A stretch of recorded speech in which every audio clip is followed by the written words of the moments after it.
Okay, Amy, Okay, you're up. where do you want us to present from? The front. Up here. Okay, it's my first So time, you can- so. We can see you all. Yeah, it's so good to see you. Just since it's your first time, just be aware this is a really partying group, you know. So just watch out. No, just be aware you're being filmed. Okay, I'll be. Before you start, Yes, is Sarah on? yeah. She is. Okay. Just confirmed. All right, We great. have a board member who is attending remotely. Oh, okay. Hello, Board- Sarah. Board member Beeson. Okay, here we go. All right, well, thank you for having us, I appreciate it. So, yeah, this is a new position for me. I just came over in July and it's been a really wonderful opportunity to be a part of Student Support Services. So for years, it's just been my passion and I always thought if the opportunity ever arises, I will take it, so I'm grateful for that. Leading into our presentation, we're going to just give you an overview kind of the services that we provide and where we're going, and then we'll talk a little bit also about the Culture, Climate, and Connection Survey and our district-supported social emotional well-being solutions. Can I ask you a question? Absolutely. Before I take copious notes, I want to know if the slideshow will be available to us. The slide deck. Absolutely. Okay, thank you. And I thought we had shared it, maybe we just shared it to, yeah, we'll share it, Sarah. Yeah, that's no problem at all. Okay. Yeah, I know. And so we can put it here. Yeah, no worries. This just take me Amy, out. another question before you get too far. Do you want questions during or at the end? I don't mind questions during, unless Okay. there's. I just don't know if it's gonna It throw feels your more- rhythm off or whatever. So That's you're fine. okay. I Okay. generally can flow with it, so we'll see. Yeah, you're welcome to ask questions during. Sometimes that's a little bit easier. Okay, I'm driving. All right. So, you know, when we are looking at the coherence map, what I love is really the mission of our district is quite literally the mission of Student Support Services. It couldn't be more perfect, right? We partner with students, families, and community members in achieving the vision for learning to strengthen individuals, families, and communities. And that really is the heart of the work that we do there.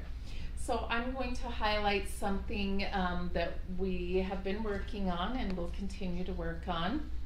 And I appreciate Superintendent's direction on the evidence-informed priorities, because what we did when I first came on was look at our data and areas of need and things that we need to improve.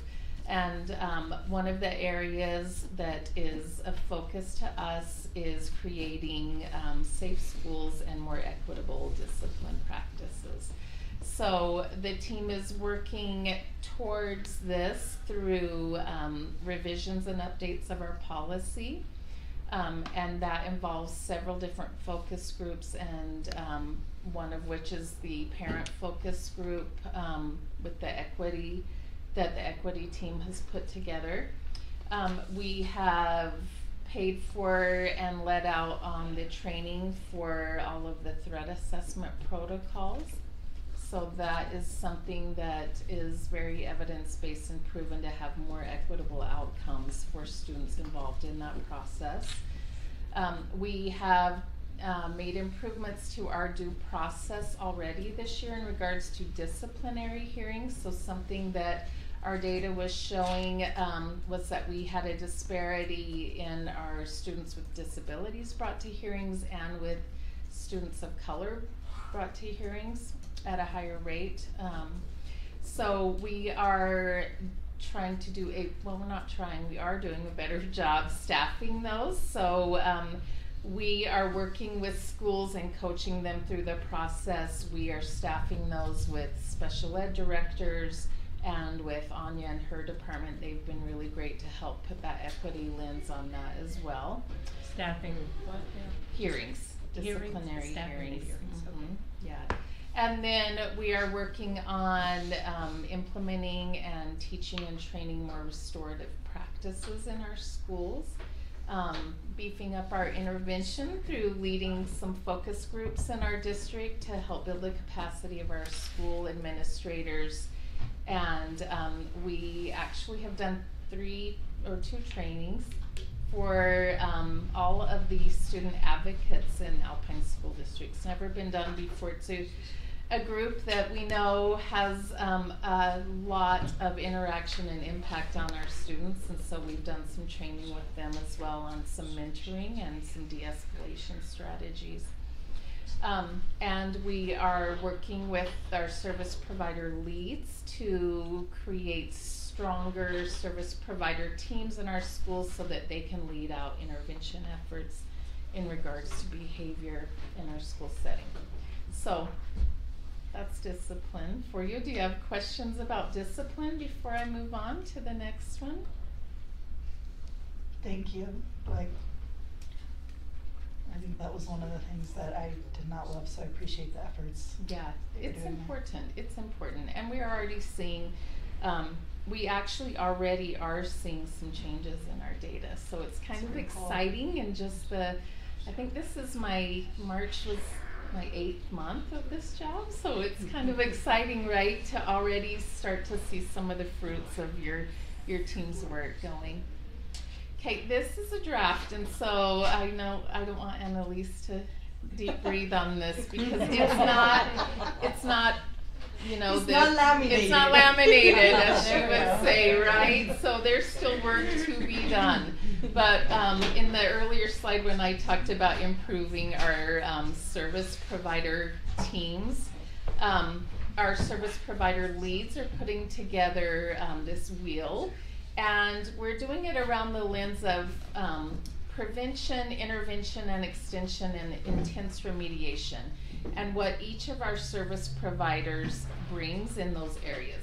Now, this is a 2-part graphic, and I'm only showing you one because, and then it will break down because there's many other things they do, but this should be just a quick, at a glance, prevention, intervention, and intense remediation among each of the members of those teams. So as we look at that, I'm just going to go into some of the teams a little bit more and show you some of what we do. So our social work team is the largest it's ever been. I don't know, I'm not going to ask you for money. I'm just saying it's probably not where we all know ratio-wise we would love it to be to support our students, but we do have 18 full-time social workers and 16 social work interns.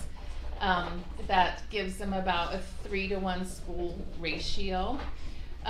They did a data project recently for us, and I thought this was a really good piece of data for you to see. It's where they spend their time in referrals. So you can see, it's no surprise, right, that it's mental health and behavioral health and social issues rise to the top. But they're a great asset in our schools and do a lot of good work in helping our students be successful. Do you have questions about this slide?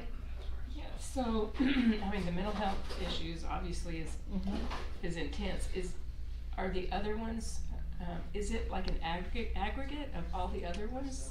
Like, you know. No, so when they classify. If it's a mental health issue, it's not, for example, a dysfunctional family issue?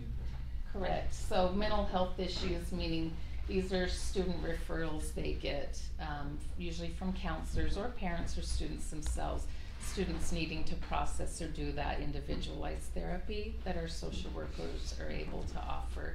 Could also be classified as a small group services as well. They do some small groups counseling.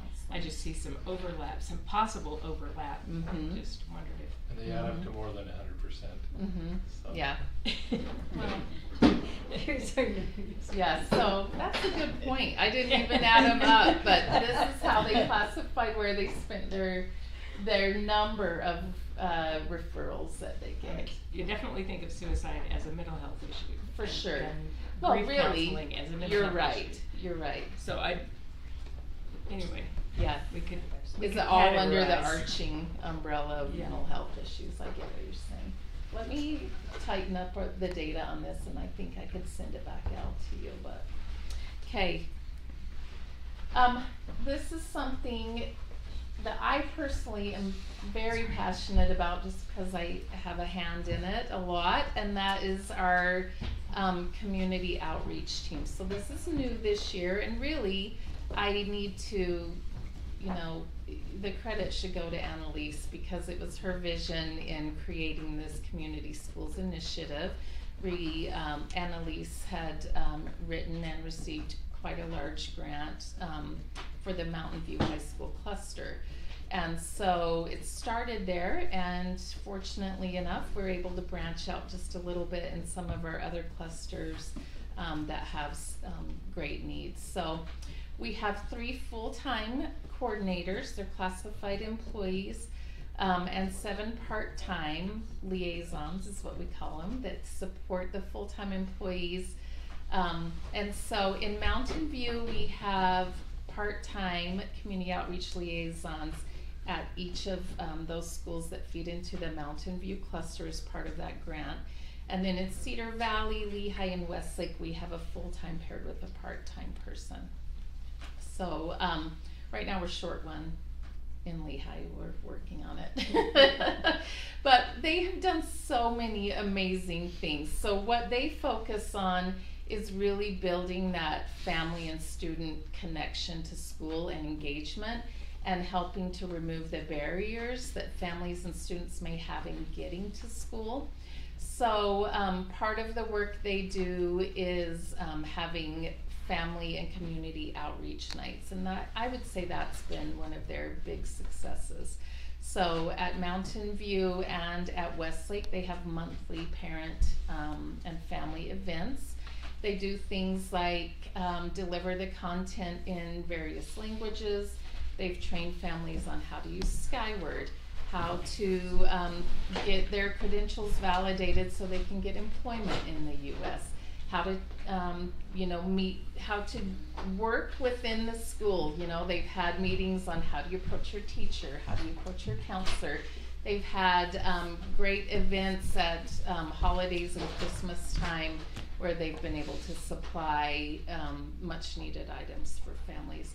But they have made a really big impact in these schools. At Christmas time alone, they helped deliver either gifts, food, or other resources to over 600 families. So it's pretty amazing the things they do. And the program keeps gaining traction and growing because schools are seeing how it helps students come to school, be ready to learn, and be engaged. So that's a really exciting new development in our department that's been great for our students and families. And if I'm going too fast and you want to ask questions, So please feel on free. that, Yeah. so remember we went to that thing at Lehigh because they were Yeah. starting their, so will they work with our people? Yeah. So they've helped, and the Lehigh coordinator is amazing. They all sit on the communities, the care committees or coalitions in their neighborhoods as well. So just really a lot of involvement with community and city. Okay, school counseling. Our school counselors are amazing. I mean, I think we have 180 something secondary counselors and 38 elementary counselors. This is just a little overview of, again, not all the things they do, but the work they do directly impacts, these 3 areas, the performance indicators at the top, the school-wide achievement, student group achievement, and student connections. So a big thing that happened this year is that our secondary teams periodically have to go through a review and accreditation by the state. And all of our secondary schools pass their data projects and reviews, so that's been a great thing for them as well. Any questions about counseling? Okay, and then we also we oversee student health and student support services. So this is just a quick little snapshot about our nurses. We have 36 nurses. And our Section 504 accommodations and those students that we support in schools, not only with health needs but with disabilities. Is that handout on the screen share or no? I didn't hear what she said. Yeah, it's coming through over there, but it's not. Oh, it's like air. Can you Okay. tell us what her question was? Did someone ask a question? Sarah. Sarah did, but it's coming through the speakers Can you over guys there. hear me okay? Oh. Sarah, you're coming through the wrong speakers. We're working on it. Sorry about that. Can she repeat the question? Yeah, is there a place? Or she could I text get it. somebody. Text Text it. Can she them. text one of us?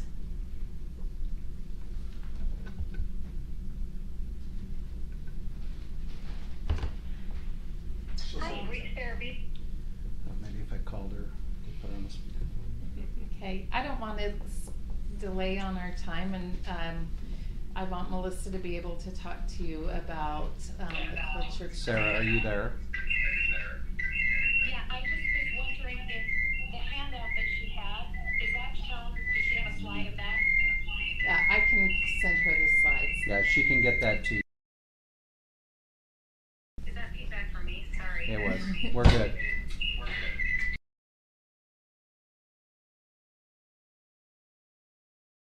Okay, I'm going to turn the time over to Melissa then. Thanks. I'm really excited to talk to you about the Culture Climate Connection Survey today.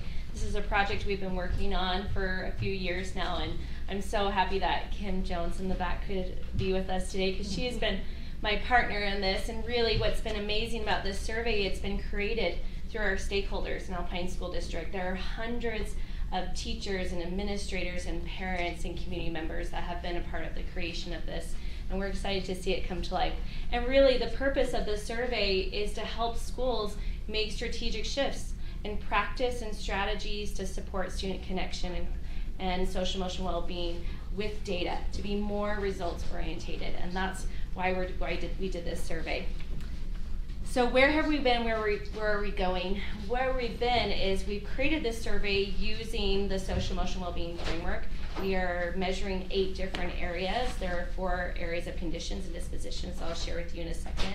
And the stakeholders have been writing them, revising them for a couple years, and we've tried them out in a number of schools over a 2-year period.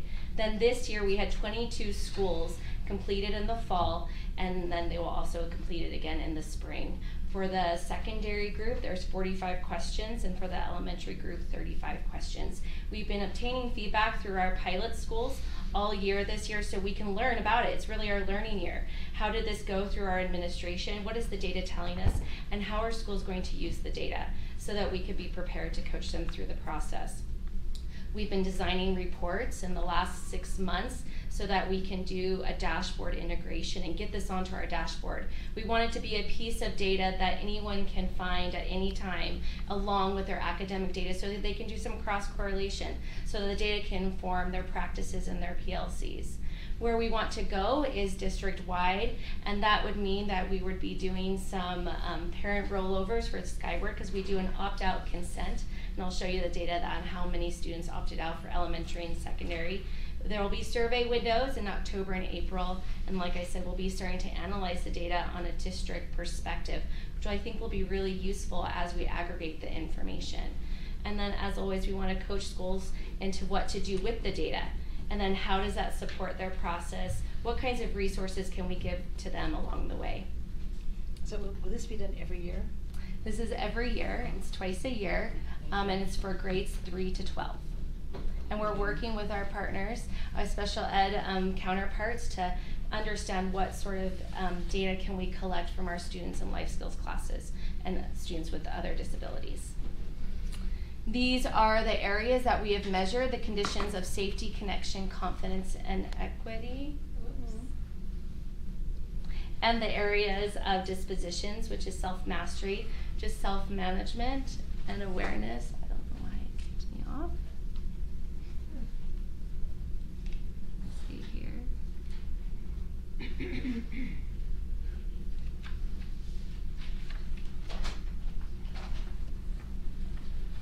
Okay, excuse me.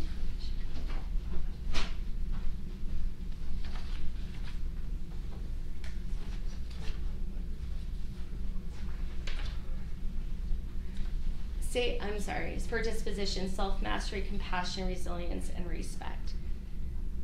So this is some of the information we've collected this year. 17 elementary schools took it, over 5,000 students. We had 59 opted out in that, over 5,000. We had 9 out of 10 clusters represented, AF was the only one, but we got 2 schools in AF for secondary. So we represented 10 out of 10 clusters this year. And this is just some of the information that a school may get from the report. Test. Sorry. And for instance, for safety, you can see down here on this graph here, these are the dispositions of self-mastery, compassion, resilience, and respect. So if we look at respect, the average for all of elementary, for the schools who took it, was a 3.84 out of a 5-point Likert scale. And then if I look over here, here is a question specifically that was asked in the area of resilience. When I failed something, I think positively about myself. That was a 3.63 average. Then you can see the distribution of responses. Almost never, not often, often, almost always, or always. It gives you a picture from both the average and the distribution of responses of really how our students responding in that particular area of resilience, and then even further down. And what's nice about the questions is that it operationalizes the area. It helps then schools know what to do. We want to build our resiliency scores in our schools. This is maybe something we would start to work on, like self-talk or affirmations, or being able students to be okay with making mistakes, having that productive struggle in a math content. We also can see on the other side here a couple questions around safety and connection. I wanted to put things that we're also celebrating. This survey is to help us find our strengths and our weaknesses. In connection, teachers care about me. That was a 4.41 average. Then you can see the distribution of responses. And that means we are doing a lot of amazing things in our schools. We can always have room for improvement, but we can use this data to now focus where we want our improvements to be. So Melissa, can I ask you a quick question? Yeah. I know that in some of the schools of mine that I've seen the data on, there was one question that stood out where the kids marked it lower, and I'm wondering how much of it is maybe attached to the way that the question was worded. And I can't remember the exact wording, but it's something like I'm not too hard on myself when I don't do well. Yeah. And so, are we also looking at running some analysis on at whether or not themselves. the questions are really like Yep. a true definition of So and then through it's not our just our beta test, we've run the analysis that students seem to understand the questions. We are furthering running the analysis with this data to make sure the questions are an appropriate reflection of the perceived response from the students. In our secondary schools, 5 schools participated, over 6,600 students completed it, 24 students were opted out in that number. And over here, I'll just give you some different data that you haven't seen. So this question in our equity section, in my school I'm given the support I need to participate in advanced classes and our college and career opportunities. That's a little bit of a different question than we would see in elementary. And you can see sort of the aggregation of disagree, somewhat agree, to agree and strongly agree. So we still have quite a bit of room to do. Are we making sure we're giving access to all of our students? And going into a step further, when we aggregate the information, we will start to pick out what questions we want even further drill down data on. We train our race and gender groups and then also our grades. So this is just another viewpoint of how you look at the information. And the interesting part between the elementary and secondary is that in elementary, the areas of dispositions were higher, and the areas, and then in secondary, the areas of conditions are lower than in elementary. So in elementary, they feel more safe and a little bit more connected than our secondary populations, if just for as an example.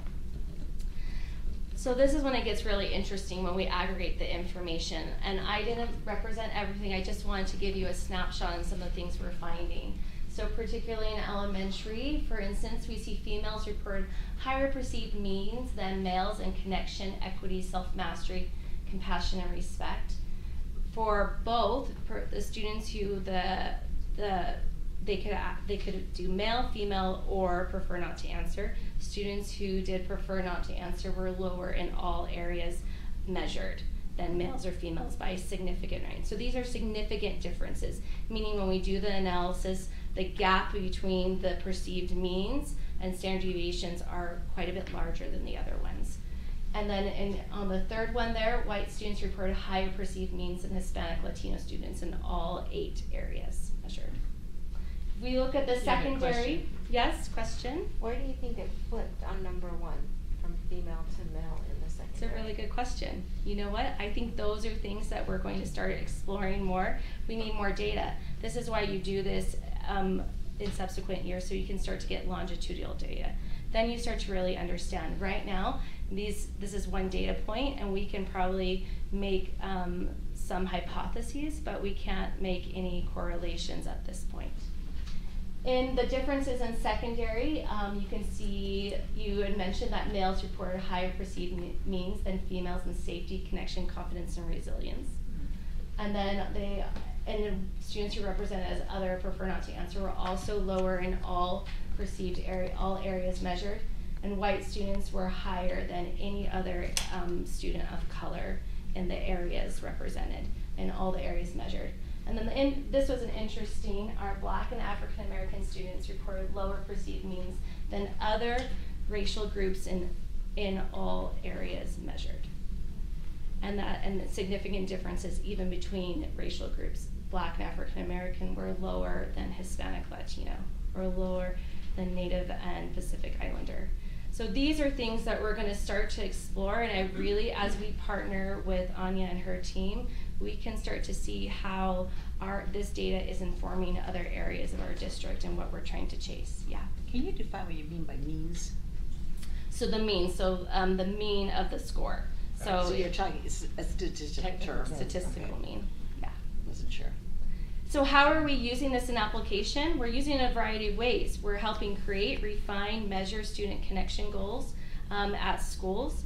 We have school counselors using this for their data projects. We have a high school who's using this through their accreditation process.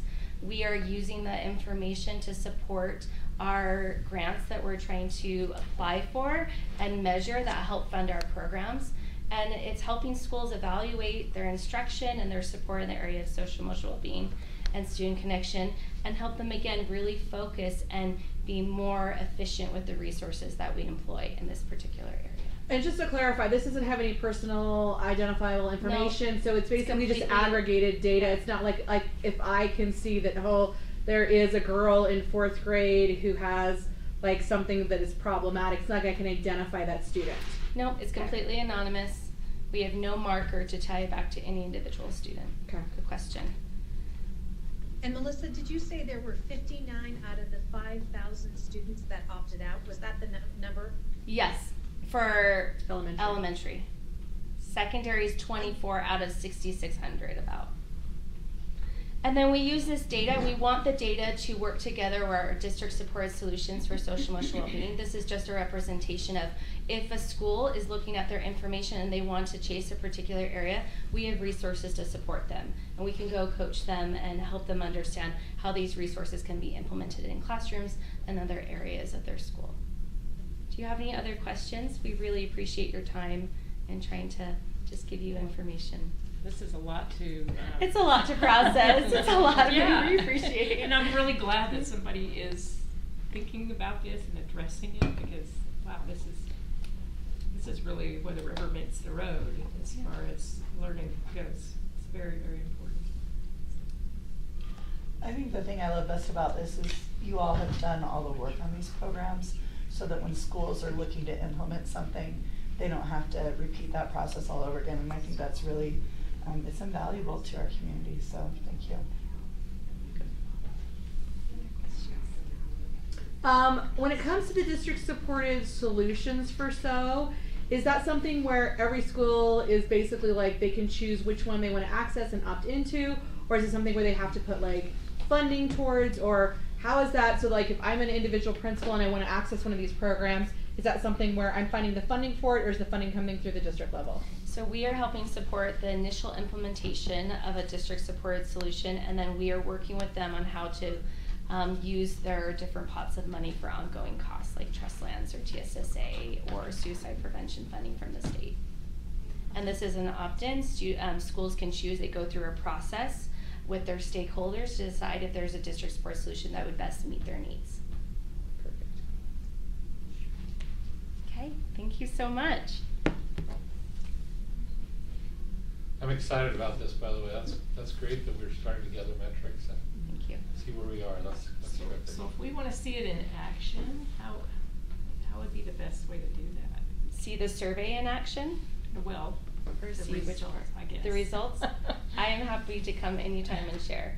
So we have information, but go ahead, sorry. Well, I think you will start to see this as a resource. As school have evidence-informed priorities and they're setting a school connection priority, this is the evidence they use to focus on a population or an issue, a challenge, an opportunity in their schools. I think the evidence of this is schools now have evidence to inform their priorities, and then teams and teachers can be informed, set goals that support those evidence-informed priorities. So it's just another aspect of that strategic plan moving forward as we give schools resources to go after student connection and well-being. So that's, I think, where you'll see it in action. Yep. Principals, if To you wanna know schools, how in it's schools. Yeah, to say, how are you, what's informing your connection priority? How are you using evidence? And where it's been piloted, next year it'll be district-wide, and so schools will start to get that information and be able to act upon that. I'm wondering if you're anticipating it'll dip next year because of all the boundary changes and school changes? Dip in participation or dip in those actual Dip reporting? in the connection part of the data. We'll have to see. I'm not sure. It's a good question. Again, schools are starting to use this in their teams, and they're having really good discussions and trying to come up with some reasons why and what they can do to support it. So how do you feel, I mean, okay, so I'm just gonna be honest. You brought up that first question, like, how good do you feel about yourself when you fail at something? I never feel good about myself when I fail at something. Are students really feeling good about themselves? I think the question says 90%? positive. So I think there's a difference between feeling okay. positive about yourself So, and being good about yourself. But yeah, if I I think were to be honest with myself, I would say almost never do I feel positive about myself when I fail. yeah.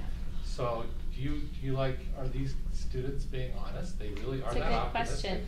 And I think, longitudinal data will help us understand that. There's always, when you have perception surveys in this area, there's always that caveat of the validity of response by students. But we have to remember, the perception is their perceived reality. So whether they're being honest or not, that is still the perception they're giving us, and we can still work with that information. And part of it too is schools trying to reinforce that culture of perseverance. I can fail and it doesn't devastate me. I can learn from my mistakes. I can be resilient. I can try. Just trying to develop that mindset in students of, in several classrooms you go into, your teachers talking that language, and so I think students are saying, okay, I'm supposed to answer this like I can be okay when I fail. Just meaning that I think they're trying to be taught that that self-management skill. Say, you know what, it's okay. I can. So you're saying I need to go back to high school? Just the difference between my older kids and my little, so I forget something had happened a couple weeks ago when we were trying to talk through it, and she said, Mom, I don't want to think about my growth mindset right now. And I said, okay, fair, we'll just sit with wherever you are. So I'm saying, just in my own kids, you can see it's a total different shift between how I'm they kind of excited. came through the ranks. It's just kind of like unbelievable for maybe my generation. I mean, my kids are the same generation, Yeah. but just on the ends, it's different. It's remarkable. Yeah. Well, thank you. Appreciate it.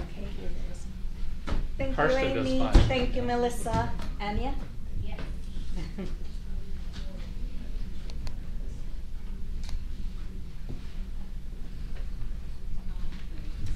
I was really surprised by those numbers. I'll just put it that way. I'm gonna just pass this down if you guys wanna take one. Right. That's the, Just that and I guess you can say maybe the correlation. No.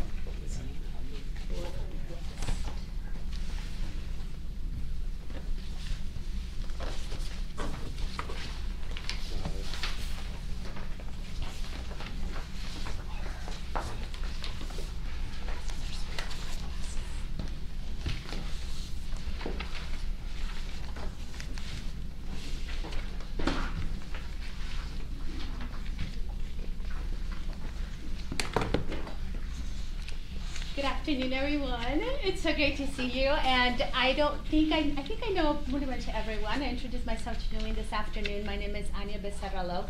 I'm the Director of Student Educational Equity, and it's great to be among friends and to share a little bit about our department. Our department provides support and resources for students who are identified as McKinney-Vento students, students who are experiencing homelessness, Title VI, which is Native American education, refugee families and asylee families, as well as cultural awareness. And the one that we're going to dig into a little bit more today is for multilingual learner students. So I hope today to kind of share some information about who our students are, some data from our district and also across our clusters, some of the supports and resources available to our schools, and opportunities for us to grow, and hoping some recommendations too as we see some of the changes in demographics that we're seeing across our district. So I thought that we would start today by having Moises just tell us a little bit about who our multilingual learners are.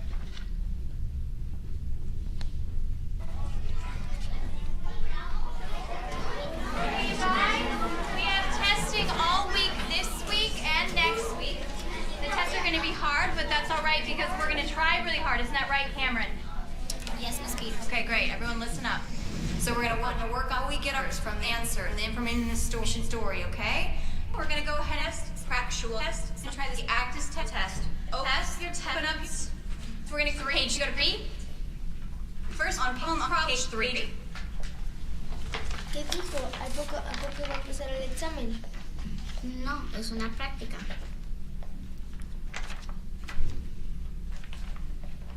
We're going to take notes from the story and we're going to turn it into a math problem and we're going to walk through it together, okay?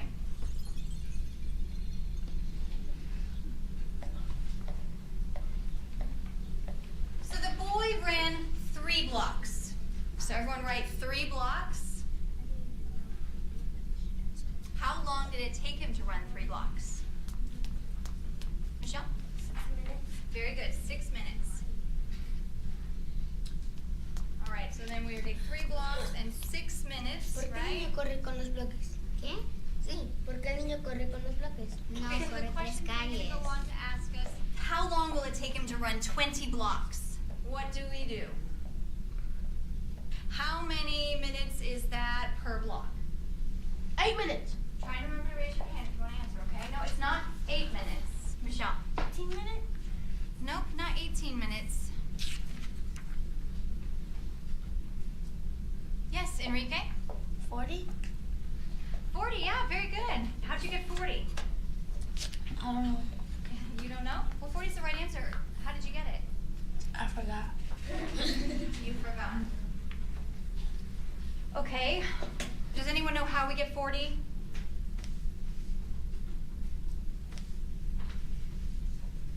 Yes, Moises.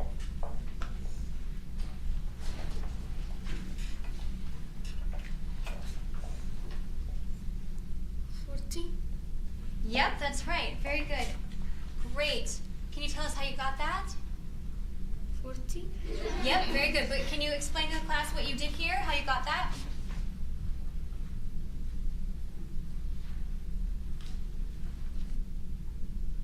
So just like Moises, we have thousands of multilingual learners in our district. I too, like Moises, was very good at math, but I couldn't express myself, so I ended up being placed in special education. So today I kind of want to share a little bit about what our multilingual learners are, who they are. Maybe we hear some of these acronyms, being shared. I like to use the new acronym that we are hearing in the research, which says ML students, multilingual learners, because that brings an asset-based perspective. It means that our students are linguistically gifted. They bring with them experiences, life beliefs, background knowledge, and also educational and academic skills that when we tap into it, our students soar. We have newcomers. Those are students who have arrived into outside from other countries the first 2 years. We have students who are refugees and asylees. The difference between a refugee and asylee is a refugee student and families are those that come and they are sponsored by organizations or by individuals. And they work with all of the documentation and their immigration status outside and their countries, and sometimes in refugee camps. Or asylum families, those are families that come to us and they begin the process here in country. We have SIVE students, also known as students with interrupted formal education. And we're seeing more students coming to us who, for different reasons, have not been able to access a formal education for 2 or 3 years. It may be due to war, it may be due to financial hardships, or different situations are happening in their countries. We also have long-term English language learners. These are students who have been in or programmed for 6 years and have not been able to meet our criteria to exit the language proficiency that they need to be able to access our content. And we have our dually served. These are students who are special education students and also multilingual learners. So what does this look like for our state of Utah? Here are the current stats. As you can see, in the state, we have also experienced an increase of multilingual learners and diverse populations. In the last 7 years, we have seen almost 20,000 students across our state who are now part of our schools. And here in, as far as languages are concerned, we have a diversity of over 120 languages. Now, do you guys know how many languages we have here in Alpine School District? Anyone? 4? Well, 40. Who is it? 40. 40? Close. So we have 44 different languages that's spoken here in Alpine School District. So as we look at the data, I want you to zone in a little bit of what our current reality is. And I'm not sure what we have online, but you guys do have a graph with this information. So in the last 3 years, you can see that we started back in 2020, our October count was 3,584. And as of March 9th, we have 5,242 multilingual learners in our district. And I just checked this morning, and we have 8 additional students. And we have a stack this big that our secretaries are currently processing that would probably add another 100 students. Now, when you look at this chart right here, you can see that it's not gonna change, right? We are having students in our younger grades, elementary level and secondary, that will be transitioning either to middle school or high school. And we have the top 5 languages spoken is obviously Spanish, Portuguese, Chinese, Russian, and Japanese. But I also wanted to highlight something that kind of stood out to me a little bit, and that is that our students, when we disaggregated the data, our special education across the district for students is 10%. But when we disaggregated to identify our multilingual learners, we have students being identified, and we have a 17% of our students who are also special ed and multilingual learners. So as we go deeper into our clusters, this is what it looks like across our clusters. So no surprise, Mountain View have gone from 1,059 students to 1,301. But I also want you to see the clusters of American Fork, Cedar Valley, Lehigh, and Little Lone Peak, 50% increase as well. So all across our district, we are now seeing a significant increase, right, of multilingual learners. And we also have seen a triple N number of refugee students. And when we see refugee students, it's not just the students who we support. It is families that come to our department who we have to provide everything from vaccines, free and reduced lunch, shoes, coats, and something that we work in partnership with Tyler at the foundation. With the refugee students, we have a significant number who are from Russia and Ukraine, as you could probably know the reason why that is. But we also are seeing in families who are coming from refugee camps, who are representing our countries of Africa, Congo, and also Afghanistan. Now, as we go deeper into our data, this is right straight from elevation.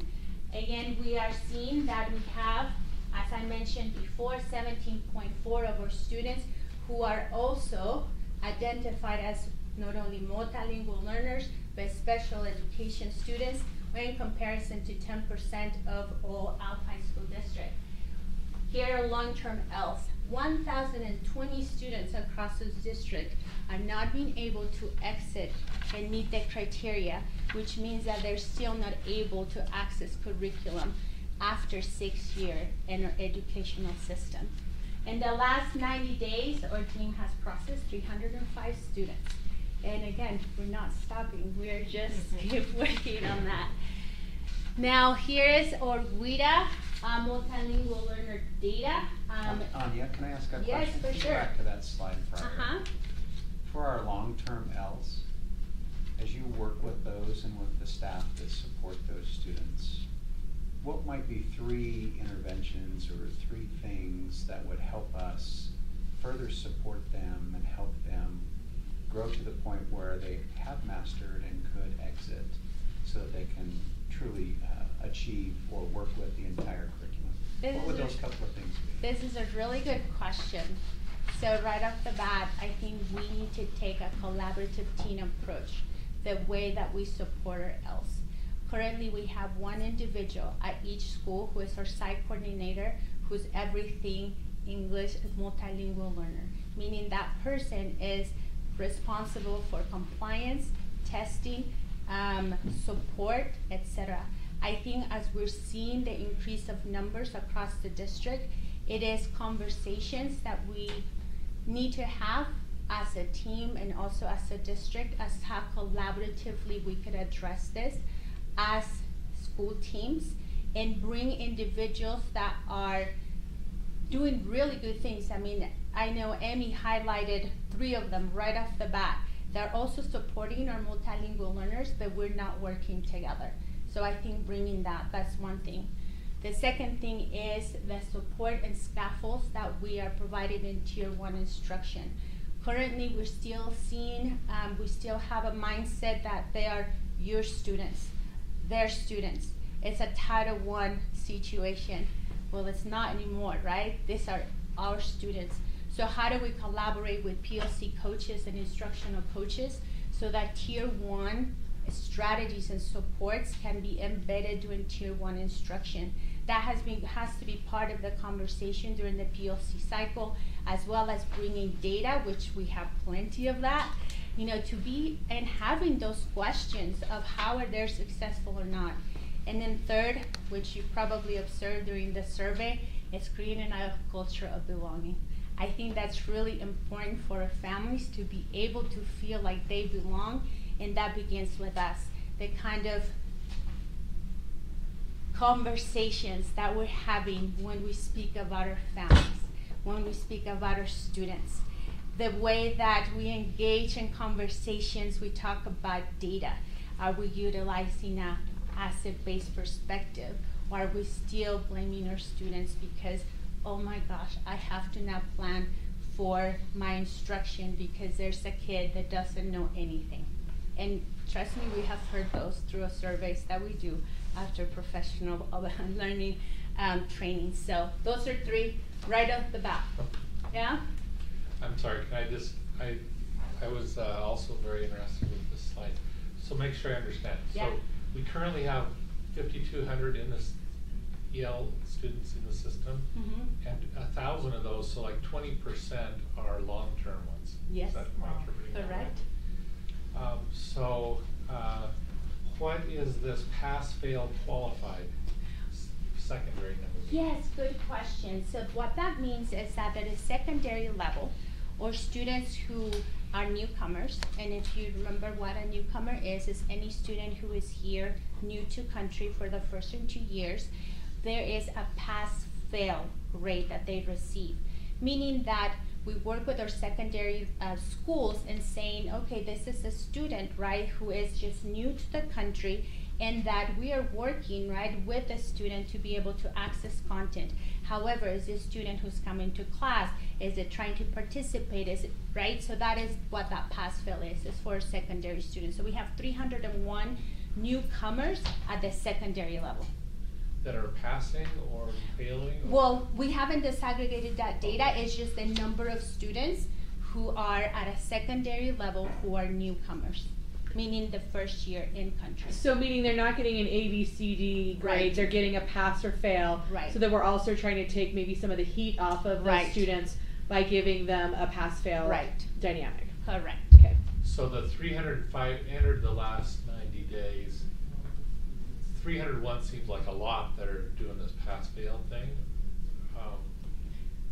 Are these secondaries? No, this is total number. So this is including elementary and Okay. secondary. So during the last year or something, there was more, and 301 of those are. Yep. And this is all coming from Elevation, which by the way is an incredible platform that I'll talk to a little bit about how that has really changed the way that we discuss and really support our multilingual learners. Yes. I have one more. Oh, sorry. great. Yeah, no, you're October good. 1st, we had 4674. Yep. As of today, we have 5242. 5250 as of 5250 today. as Yeah, of that today. was March 9th. That was when you developed the slide. Yes, I so sure 8 did. more since the slide was Yes, done. yes. So my point is, since October 1, we've had 5 months, basically. We're growing about 100 per month, if Yes. not more than that. Yes. Okay, that's what I, Yes, and we feel it. thank you. Yes. Are we seeing that growth in different parts of the district, or is it being is the distribution pretty equal? When you say 100, are you meaning like 100 students around the cluster, or? Yeah, where you look at the October 1 to March data, so Is no it last 6 proportional months. to the total? Is it like that? Does it follow that graph that you showed us of It- kind of where they are at, or are we seeing an area take off? So one of the areas that is currently taken off, it is OR cluster, where is Lehigh cluster. Obviously, or Orem cluster, Mountain View cluster, that's always going to be highly impacted. We're always going to see, 100, 200 students. But then we also are seeing OR Lehigh, and I will have to say that Silicon Valley has also brought in families from diverse backgrounds, right? That has also increased that number, but we are seeing those buckets around our district. Okay, there's a lot of data points. So here's our WIDA data. This is what we'll utilize as a standardized test. This is a yearly test which is federally mandated. Our students are assessed in 4 domains, which is reading, listening, speaking, and writing. And I like to kind of, going back to a long-term else, this is something that we're seeing as a trend, right? Notice that the majority of our students are falling under developing. What that means is these are students who speak the language, they have friends, they are socializing, but they are still not accessing academic content.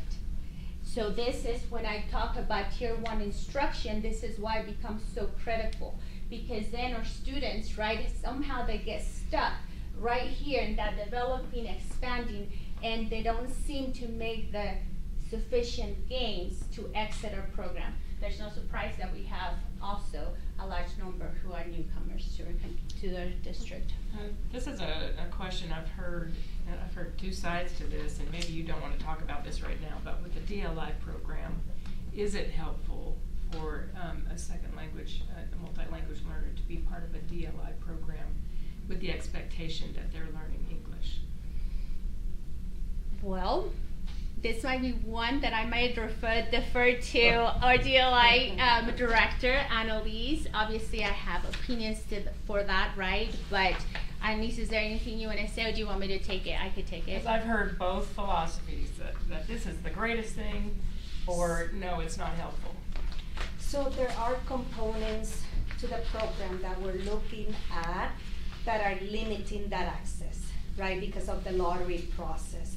So we need to look at how many of our heritage speakers are actually accessing the program. So it's an equity issue that we are studying and looking at to make sure that our heritage speakers that are in those schools, within those boundaries that have those programs, can access the program.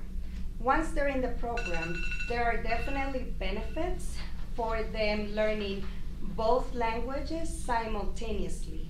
And the reason for that is that they get to learn all 4 domains, speaking, listening, reading, and writing in both languages from the get-go. So it's not sequentially. Sometimes in other settings, they learn the languages in a sequential format. But in a DLI program, they get to learn that simultaneously. So in the long run, it's a huge advantage for our students that access the program. So that's what I've learned from research. Oh, and one more piece to that is that the model that we have, the 50-50 model, is the one that allows for that development in a simultaneous way. So that's my perspective. See, I'm so glad that I did that, because she's the DLI expert, right? Like, I'm not over DLI programs. So, yeah, so what you're saying is there's more demand than we're able to have capacity Absolutely. for at And this looking time. even at our access right now, we do need to study who is accessing the programs and in which communities, so then we could provide that in an equitable way, especially to our heritage speakers. I would love to see that data. The ones that get stuck, Yes. you know, do they come from DLI programs, or like do the DLI programs help them not to get stuck, or is it the same? Anyway, I'd be interested in knowing that. Yeah, for sure. And again, I don't know if we have the data, but I'm sure we could probably look in that one, because what we're seeing our students become like a long-term ELs are at the secondary level.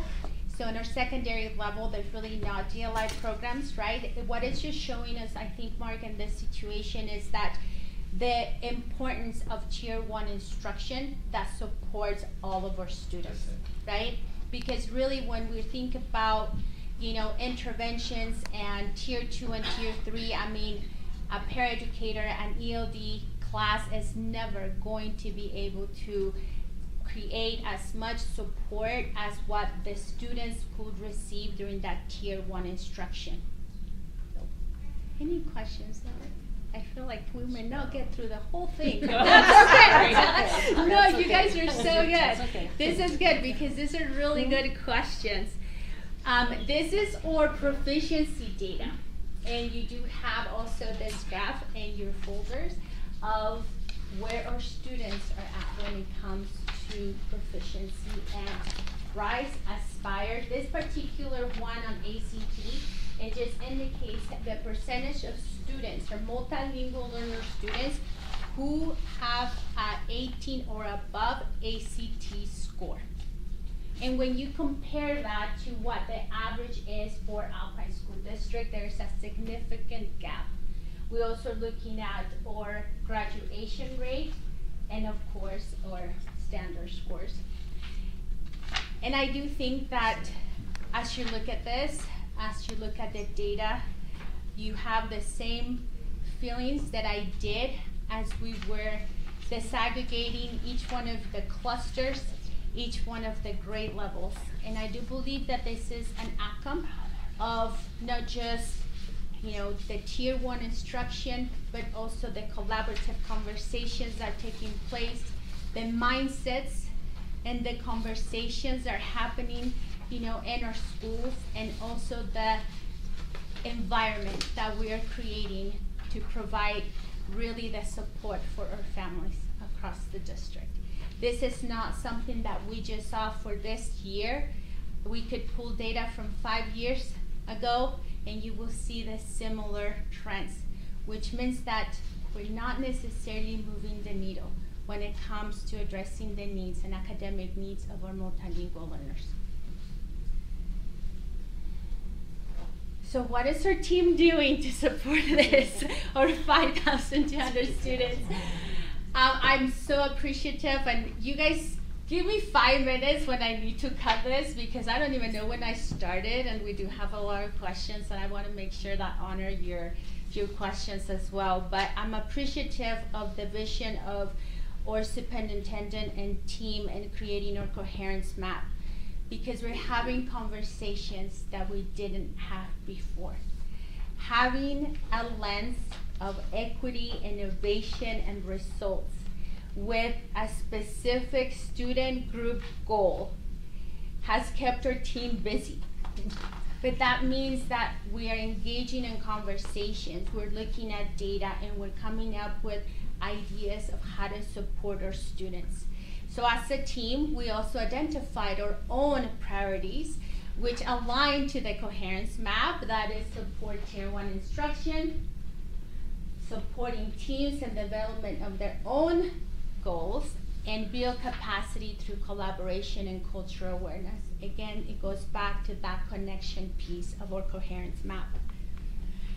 Because we are a federally mandated program, obviously we support our schools and be able to stay in compliance. That is by developing Title III plans, identifying students, assessing students, creating language development plans to support tier 1 instruction, and monitoring students who have exited the program and now they need to be able to stay, right? Make sure that they meet standards for 4 years. As far as data, as I mentioned, Elevation has been an incredible tool that it is available to all administrators and teachers which zones in into school data, and it goes all the way to individual students to be able to know exactly where the areas that they will need supporting. All of our instructional resources and support align with tier 1 instruction, and we embed everything that we do when it comes to training with our tier 1 curriculum. Or 3 TSAs are letter certified, so they're also using that same language, right, to be able to connect. Again, I can emphasize enough that tier 1 instruction is where it's at, and Elevation also provided those strategies that teachers could utilize to reinforce that. We have ELD curriculum both at the elementary and secondary level. We have for newcomers, and we also have for our ELD classes. The newcomer curriculum supports the social language, and those that are utilized in our ELD classes or through our ESL coaches, they emphasize, again, those foundational skills to develop our students and be able to access the curriculum.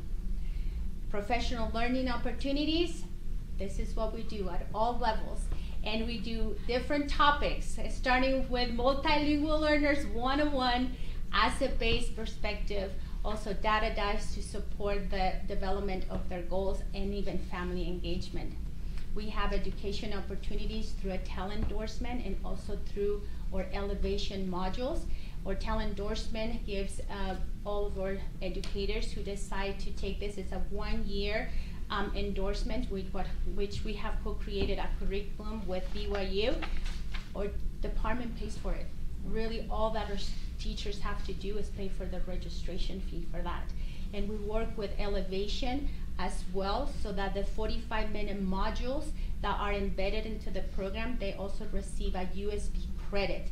So not only can they get, build capacity in the areas that you see here, but they also receive credit for that. Does that count also for lane change? Yes. Perfect. Yes. And we brought in 2 platforms this past couple years to support family engagement. We have Propio, which is an on-demand interpretation platform. It has over 100 languages that all of our schools could access, as well as our educators. As you can see, these are all the different ways that Propio can support or teachers and or administrators when they engage with families. And we also have talking points, which is a 2-way communication, texting and also messages through Skyward, where they send a message to the parent in English and the parent receives it into their native languages. As you can see here, we have sent over 53,502 messages this year from administrators as well as teachers. Yes. The Propio, is that live interpreter? Is that? It can be if they choose to be an online. Again, it's not they come to location, but it is either through a phone or as an online interpretation. And we have really great results right now. Our satisfactory rate with that is 96%. We also collaborate with community outreach and supporting lots of family nights, and those have been such a treat to be a part of. I think our biggest success was in Orem Junior High, where we have over 250 families come and be part of their students' education and learning, the access classes, concurrent enrollment, as well as other information that would be beneficial for their students. This is our team that I wish I could clone, but they're incredible ladies. As you can see, we have two individuals right to the left who support our elementary schools. Amanda Phillips supports our secondary schools, and Heather Amado is a refugee and Title VI coordinator and our administrative assistants, which process all of our students. So, how much time do I have? Because I'm happy to end if we have time, but I was going to talk about some possible recommendations and areas of growth. Rob, how much time do you need? Can you do it in 15 minutes? It's the will of the board. I think this is a critical issue for Why you to don't you thoroughly. finish yours and then we'll see what time is We'll left. Okay, We I have just- something that Whatever. we can put it off for another meeting. Absolutely. Okay. Well, it's a, This like is information. Annalise says, it's a temperature check to make sure, but I appreciate Thanks for that you asking. seeing the value in this. Obviously, I'm very passionate about this topic, but I think it is worthy of discussing as this is now impacting all of our clusters. So opportunities of growth. I love that our superintendent in our last K-12 seminar, he talked about innovation. And he said openness to different approaches and ideas in pursuit of continuous improvement. When I think about where we are and where we are heading, especially with the trends that we're seeing in our growth, I think it's a question that is what we have in place, is it working, or is it possibly we need to innovate and try a different approach of how we support our multilingual learners. I'm up for innovation and I'm hoping for change as well, because I think what we currently have may not be sustainable, right? I spoke a little bit about mindsets. I talked about the asset-based perspective that we utilize all across our district, and the way that we again use the power of words and how we engage in our communities as we speak about our students versus those students, versus those families, versus those kids that don't know anything, and maybe continue to change the narrative and maybe address it differently to actually believe that our students can achieve. I think this next thing is collective efficacy and inquiry, and I think that goes above all levels. And I put myself in this conversation as well, because I think at district level we could also do better at integrating the way that we discuss all of our students, so that when we are training about math, science, literacy, to consider all of our students, including our multilingual learners, versus continue to work in silos and seeing it also as an add-on. Because what we're right now, I think, up against is that our team still is viewed as something that I have to do on top of what I'm currently doing, versus I am enhancing my instruction to support all of our students. Here's one that I believe that is something that would be incredible to see here at our school. I sat during the Solution Tree Conference and I listened to Luis Cruz talk about a task force and how they took a collaborative team approach in supporting our multilingual learners. And what they did is that they identified the right coalition of people to work together to support our students. So versus having one site coordinator, which in some of our schools, it's a computer teacher. At a high school, we have a Spanish teacher who is supporting all of our students. And maybe it is an approach, as like our framework indicates, of a collaborative PLC, where we could discuss, engage in conversation, and look at ways that we could actually support our students. Our team would love to have the opportunity to collaborate with our K-12 school achievement to support a school improvement and student group priorities, and engage in data dives. And looking at different things that other districts are doing,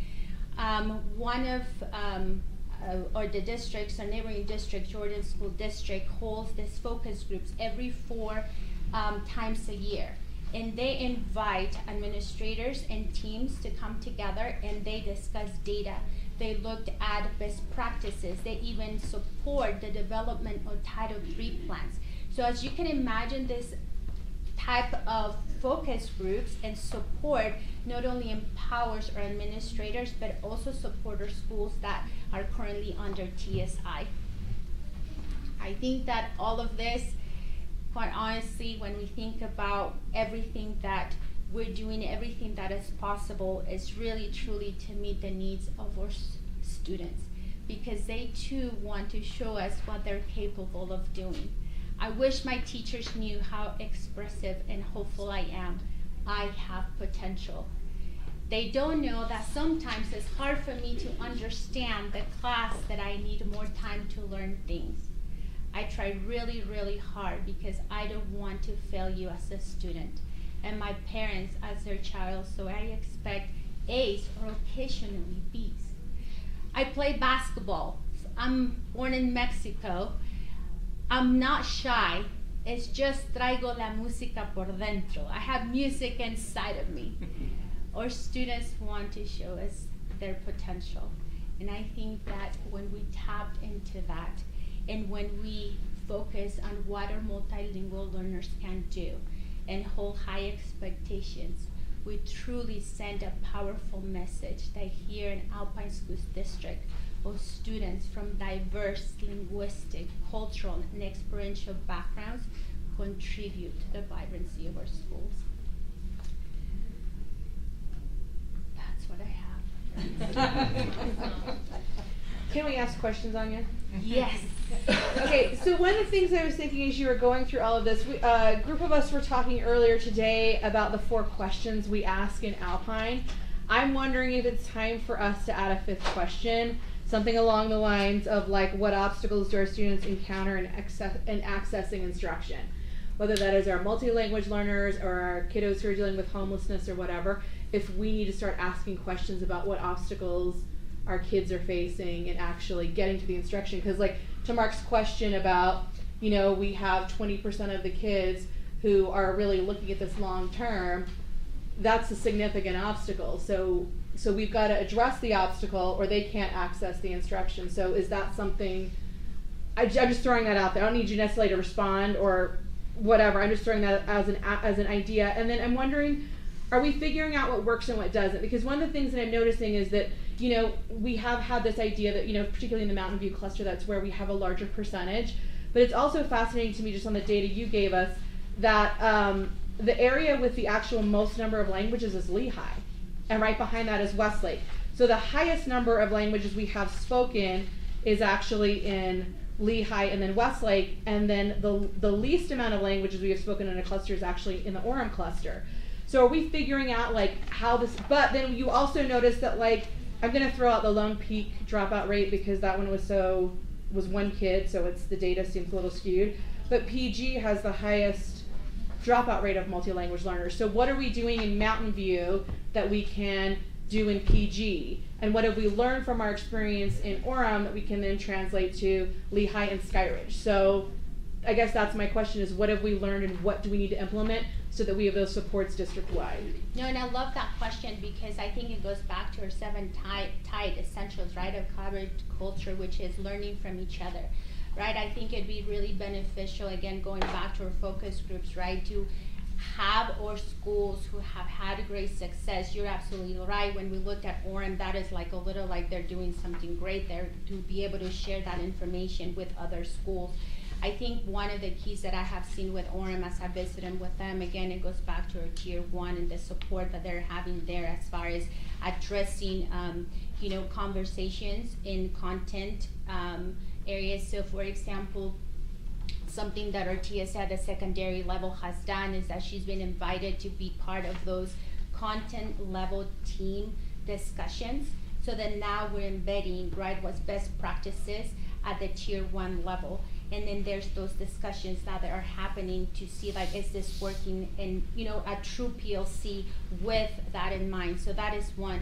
Another one too that we're seeing there with Orem is the support from their counselors. So counselors are having some really great conversation with multilingual learners about hope. So that's good. Can I ask one more question?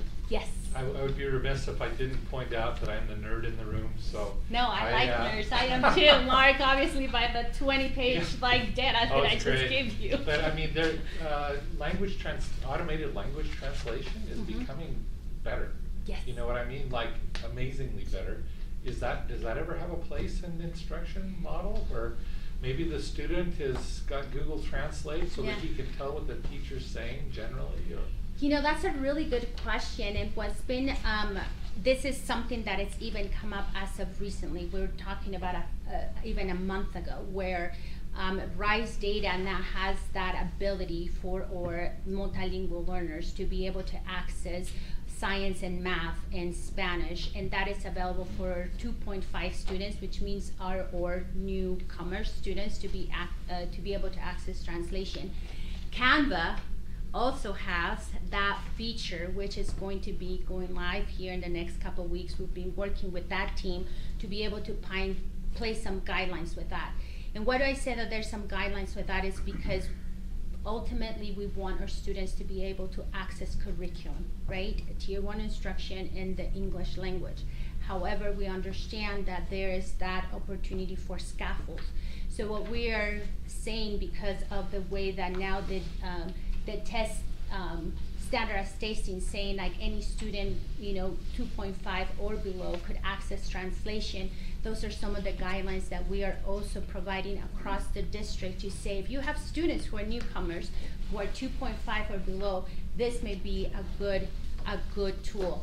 I think obviously the hesitation with that is that it's very easy at times.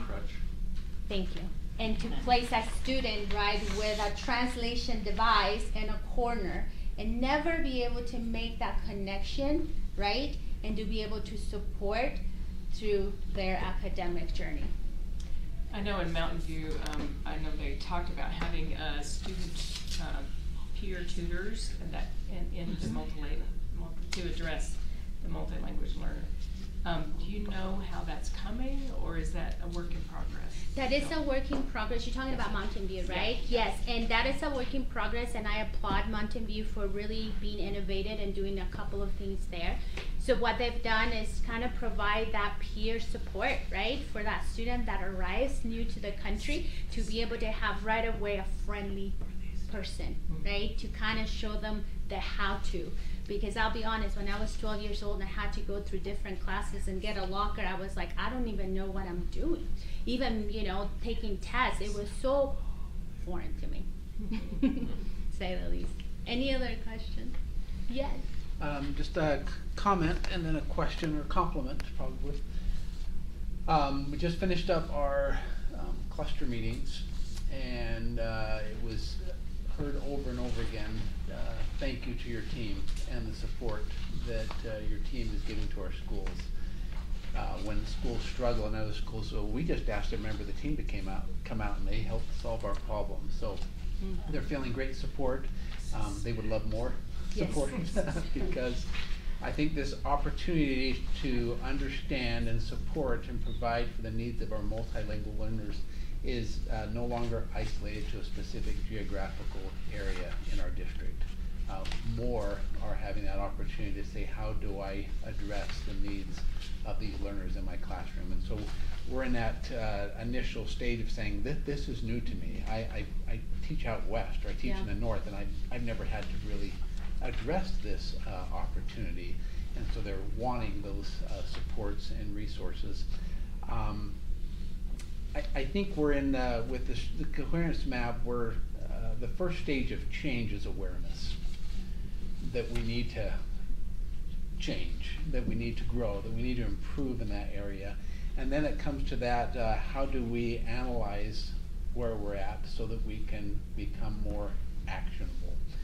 And I think we have some areas that are already to the action stage because of time, because of familiarity with it. You mentioned the focus groups. Are there, given the resources that we have right now, are there some specific things that you see possibly in other districts, comparing our data to them, that say this would be some low-hanging fruit that we could act upon fairly quickly? Yeah, absolutely. Like I mentioned, just looking at the research for these groups, that's one thing that stood out to me when I went to that training, and I said, let me dig into that a little bit. So when I met with Jordan District, that is something that has been very empowering to our schools for two reasons. One, I think, is the ability to have someone to guide that conversation of the how to. Oftentimes when we meet with school leadership teams, they said, okay, we have this data, but I don't know what to do with it. Like, how do I get to point A to point B, right? So then that is something that through this focus groups, this particular team in Jordan has been able to do. They take them through that process of the how to and engage on those conversations. So they bring in data, like I mentioned, they bring administrators, teams, and then they just have a discussion. And I think it's the how to, the guide towards that has been impactful for them. And I would echo that. I think as we get those cluster individuals, a teacher and a principal from each school together, and they express that concerns, those focus groups almost start organically. They're saying, well, reach out to our school. We don't have time right now, but we've dealt with that in this way. So I think we could be a little bit more intentional about organizing those groups to come together quarterly to say, let's create focus groups to learn from each other best practices or strategies, so we're not doing this alone. Yeah, absolutely. And I think, again, going to data is just so powerful, right? And I think just having those conversations and critical conversations and asking the right questions could really spark some really good processes. And what are the knowledge, skills, and dispositions that those that exit the system quickly? Right. And how can we compare those to those who are not, and say, can we develop in them those same attributes so that we get that? I have a question. I think it's Granite School District that has the Hermione Center. Yeah. Yes? Where when a new family comes in, they go to the Hermione Center for, is it 2 weeks or 1 week? I can't remember. It was 2. I think it's 2. Have we considered anything like that to give some basic support when they first arrive in our district? We had a team that went up and looked at that process, and I don't think we've been playing. Part of this is, I think, something that caused a little bit by surprise in terms of the West and the number of students that we've had coming. So it's something that we could definitely revisit. But.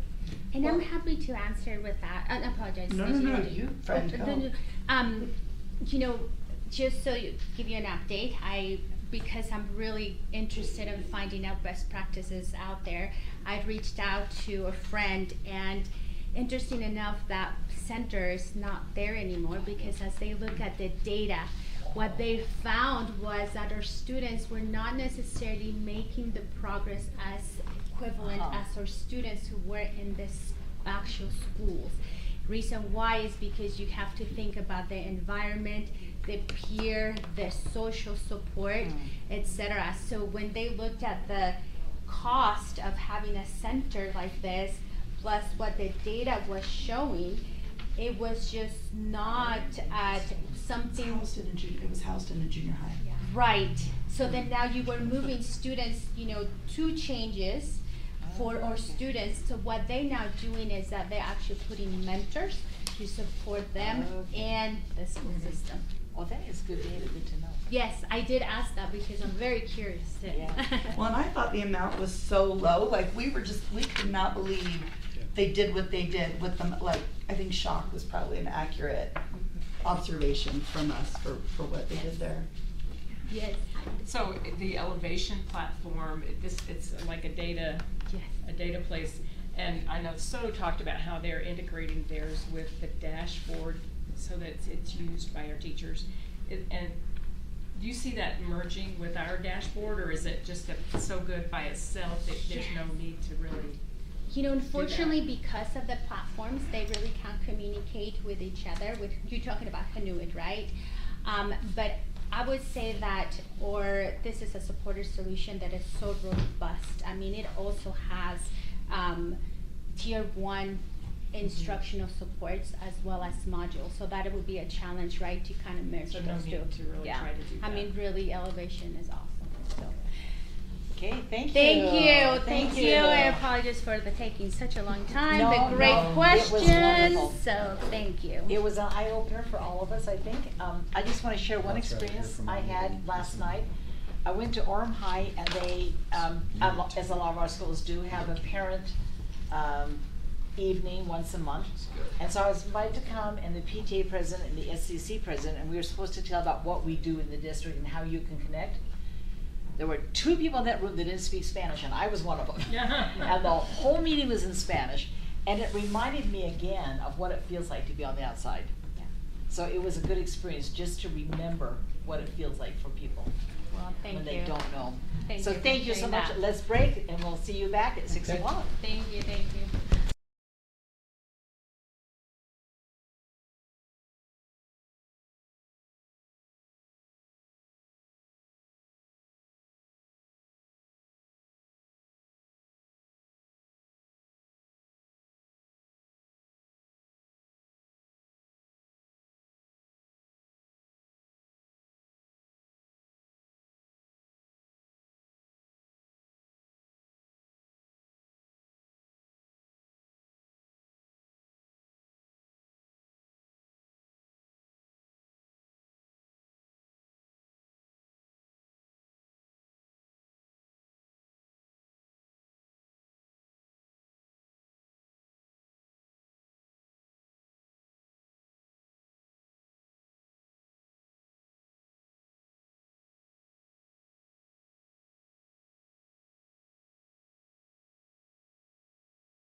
6 o'clock. Let's get started. You didn't think that was funny. Rhonda, she won't be here. She's Rhonda Mortensen won't be here tonight. Okay.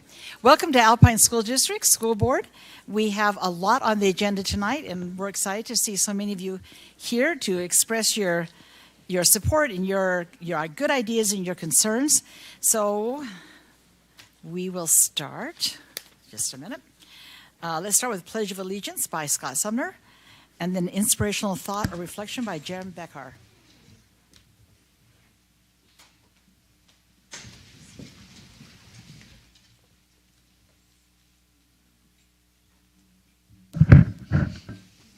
Please repeat the Pledge of Allegiance with me. I pledge allegiance to the flag of the United States of America and to the republic for which it stands, one nation under God, indivisible, with liberty and justice for all.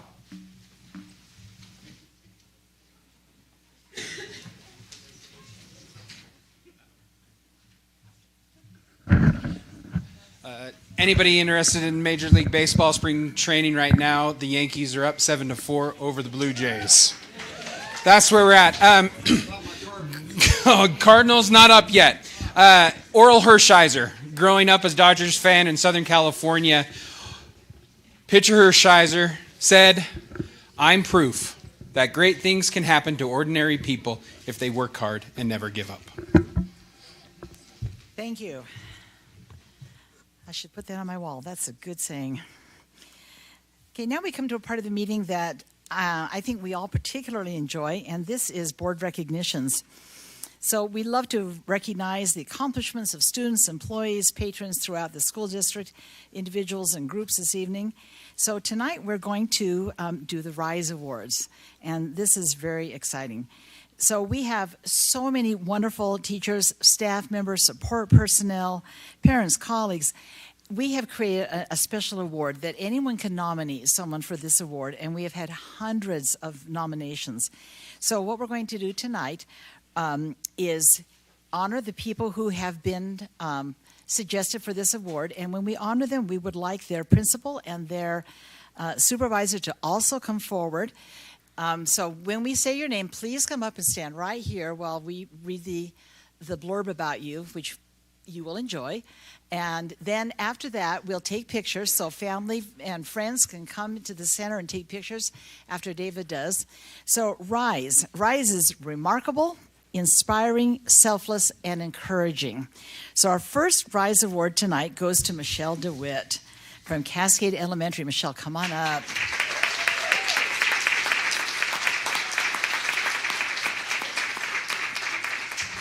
And your principal and supervisor, if they're here, if they would come up as well. She was nominated by Rachel Hunt, who's a parent. Is Rachel here? Not here, okay. Rachel wrote, "Miss DeWitt has taught my son so much in the last 2 months that he has had her as a teacher. She has taught him much more than basic education, but about the world and appropriate behavior. She has done it in a way that he has loved her as a teacher, and I truly believe he will remember her as a favorite teacher for the rest of his life. She has also sparked a love of reading in my son." Michelle, congratulations.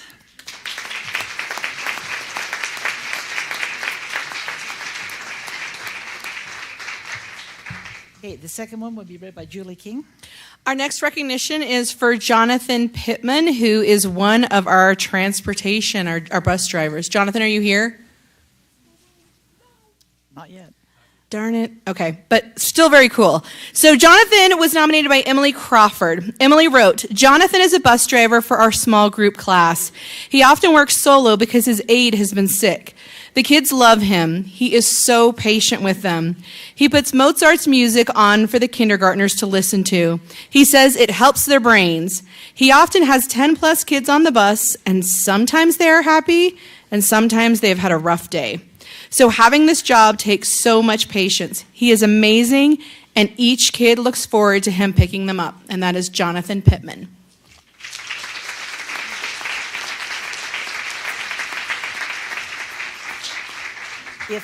If Jonathan comes in the next few minutes, give us a high sign, and we'll send him up, okay? All right, the next, Stacy. Next up, we have Craig Smith from Lone Peak High School.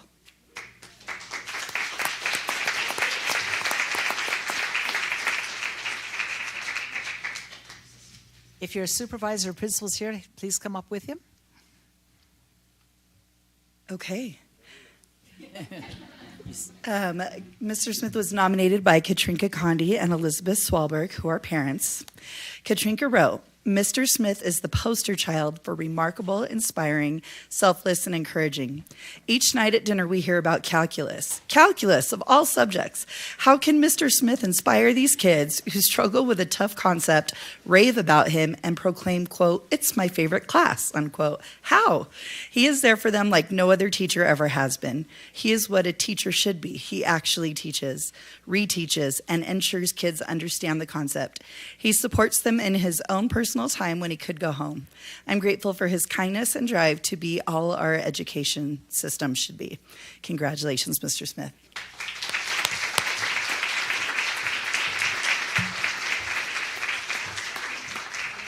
Next, Jolene. Jen Terry of Liberty Hills. Can you come on up?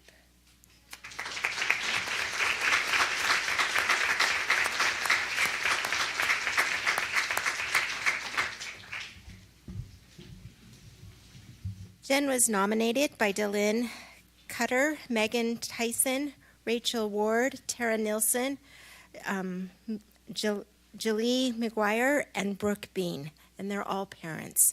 Dylan wrote, Miss Terry truly meets students where they are. Everything she does is intentional. She allows students to express themselves.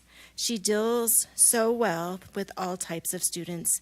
She has an immense personal library that has inspired many to become avid readers. She explores topics and helps students understand their world.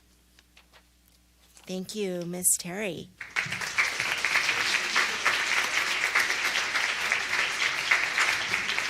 Okay.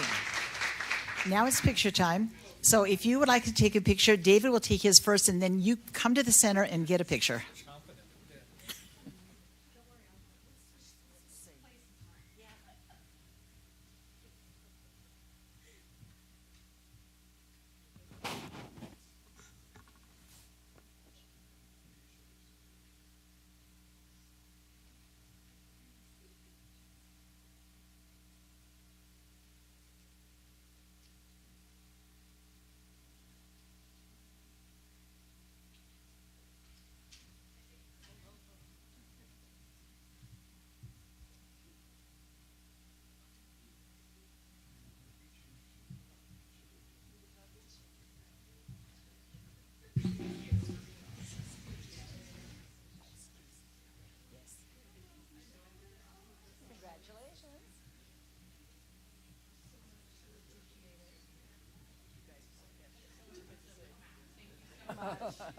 Thank you.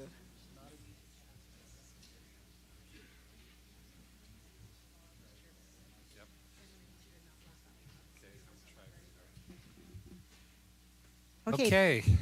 Before we go on to the next awards, I do need to mention that one of our board members, Sarah Beeson, is not with us tonight, but she is participating electronically. So if you hear a voice in the ether out there, it will be Sarah.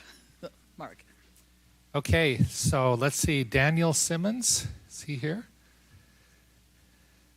You want to come on up?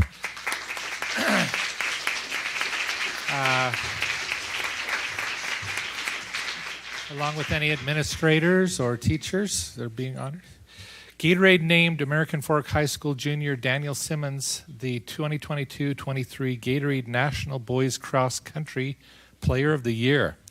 The award recognizes athletes for their accomplishment in not only sports, but other areas like service and academics. Gatorade presents these awards annually for 12 sports with one winner in each state. So congratulations, Daniel.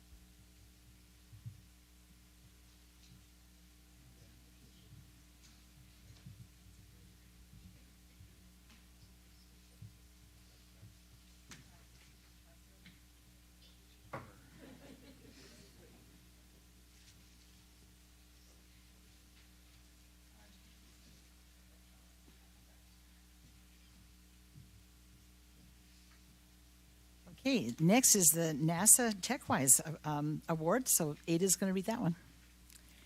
We'd like to introduce this award-winning team from Parkside Elementary in Orem. Let's hear it for Noah Brown, Tanner Hawks, Drake Mayo, William O'Neill. All of those that are here today, could you please come up? We'd like to honor you. And your teacher, Rachel Grindstaff, and your principal, John Sheldon.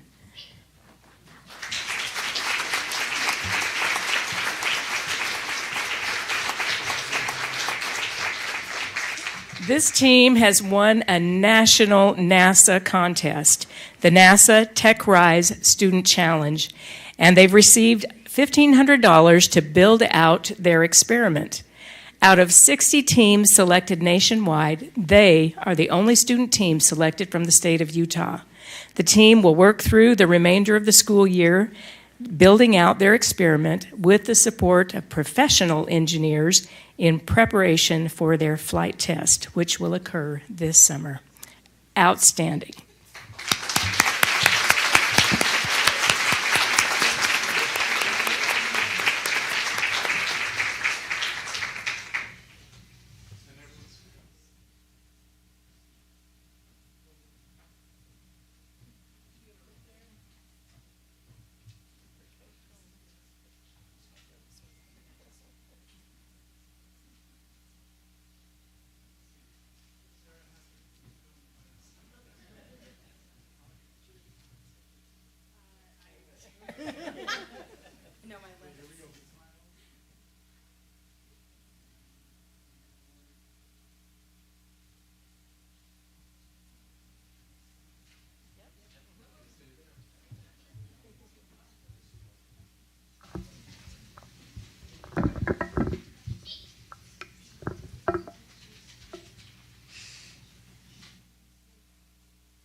Okay, I just asked. Their experiment had to do with pollution and solar panels.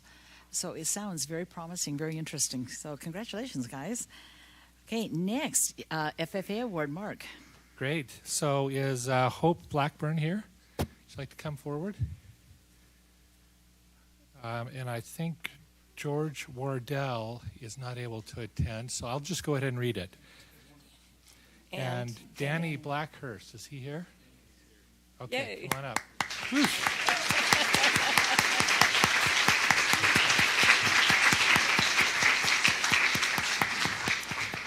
Okay, the Utah FFA Association relies on the support of exceptional teachers, individuals, and organizations to provide life-changing experiences for its members. The Utah FFA Association Executive Committee have, along with their peers, selected Hope Blackburn from Timpanogos and George Wardell from Mountain View to receive the honorary state And FFA degree, which recognizes individuals who've provided exceptional service on a national level to agricultural education, or FFA. Danny Blackhurst has received the Blue and Gold Award, which honors those individuals that have been of service to the Utah FFA Association and have made noteworthy contributions. So thank you and congratulations.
Before we go on to the high school state championships, if there are families or friends that are here to support these people, would you stand up so we can acknowledge you too?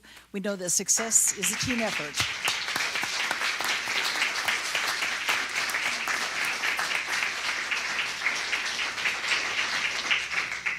Okay, now we would like to honor state champion teams from various schools. They are not here tonight. Award certificates have been sent to their schools to be given to them during their recognition ceremonies at the school. But we would like to make you aware of some really outstanding accomplishments. Lone Peak High School girls basketball. These are state championships. Lone Peak High School girls swim. Sky Ridge High School boys swim. Sky Ridge High School co-ed cheer. Westlake High School girls wrestling. There they are. All right, let's give them.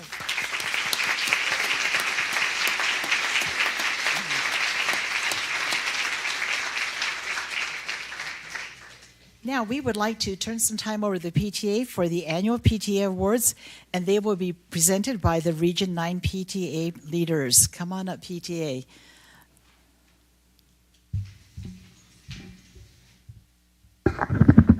I'm super excited to announce these, and we have just a quick bio that we're going to go through very quickly. Can we have Principal Vic Larson from Westmore? He is winning the Outstanding Educator Award, and a little bit on him. He, in an effort to foster great parent-teacher relationships, Mr. Larson offered $5 at the book fair to anyone that came to parent-teacher conferences. This got a lot of students excited, who in turn encouraged their parents to come. And they had an amazing turnout. One child hugged their book because this was the first book he had ever received. So congratulations to Vic Larson.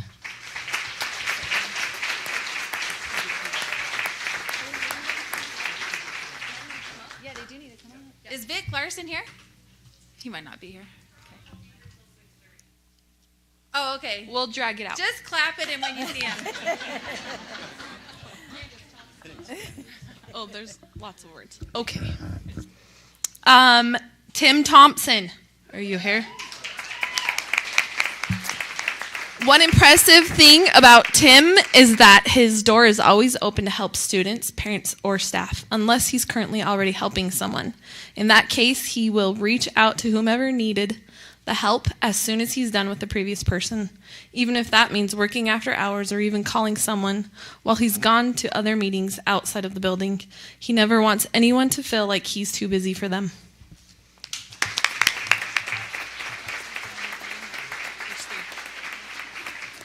You get a fancy little certificate when I pick it up from the district print office. I thought they'd read my mind and just get it here, so we'll get that to you. But congratulations. Thank you so much. And then next we have Tiffany Smith for our Outstanding Educator. Is Tiffany here? Awesome. While she's coming up, I'm going to read. Tiffany is in her 4th year of teaching kindergarten at Bonneville Elementary. Her relationship and connection with all of her students is exceptional. Tiffany has a way of making every child feel like they are the most important student in the classroom. She is always looking for ways to help each student succeed as if each one was her own child. One example of Tiffany Smith going above and beyond what she is required to do is when there was a new student to the school. She had moved in with a new family and was extremely behind. Tiffany went to her home and brought her multiple laminated practice papers, letter and number practice sheets, as well as name writing papers. She also sewed blankets for one of her students who was diagnosed with cancer twice. I have a feeling Tiffany would have brought the certificates to my house.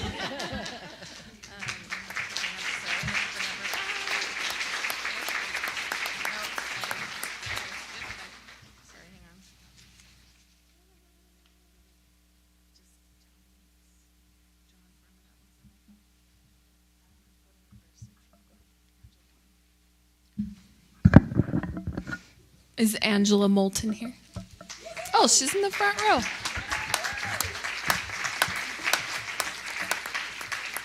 Miss Moulton doesn't just teach her 9th graders successfully, she builds a solid foundation for future success as well. Kennedy, a past student, credits her high school math success to Miss Moulton. Miss Moulton's math style helps students for years to come. She makes sure each student knows what is going on in class before she moves on. She explains math in a way everyone can understand. She's helpful and has a positive attitude in class. Her attitude towards math helps students with their positive attitude towards math. Miss Moulton changes lives and helps kids' futures more than she will ever know, and she greets all her 9th grade math students by name.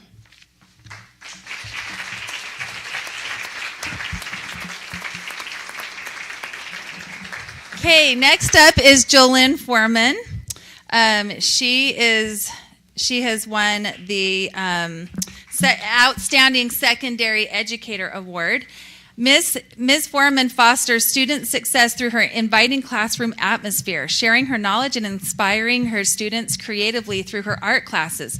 If you ask a student what she likes about Ms. Foreman, she immediately says, "She's really funny." Can you tell us a joke? Although the subject matter is challenging, students come back again and again because Jolynn makes the class enjoyable. Students think she is, quote, the nicest lady ever.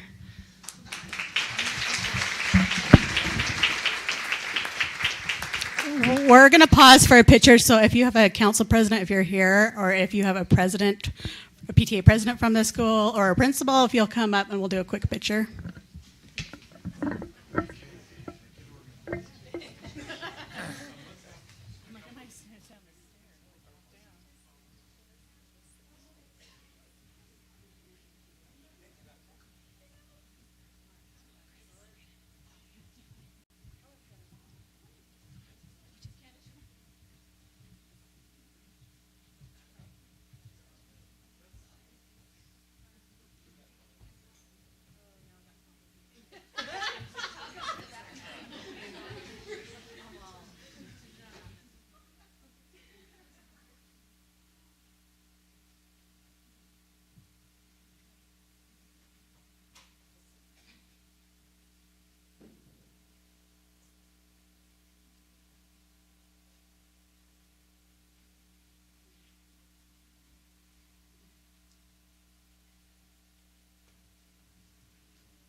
Can we get Kathy Vest to come up?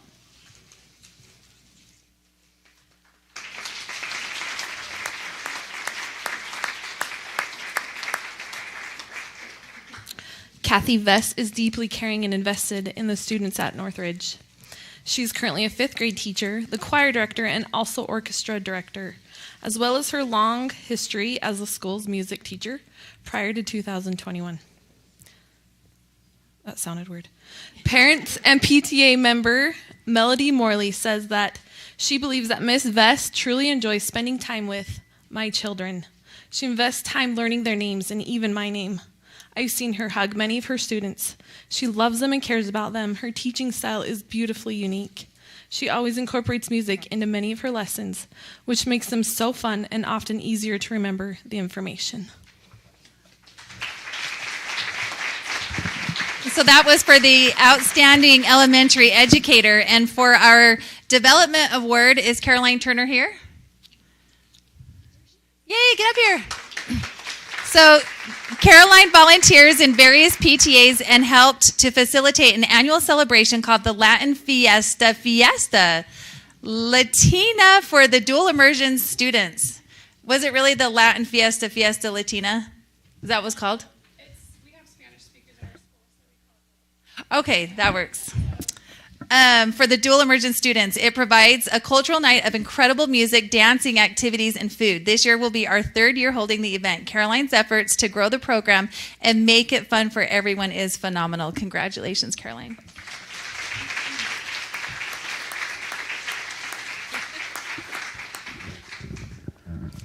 Amber Overcast.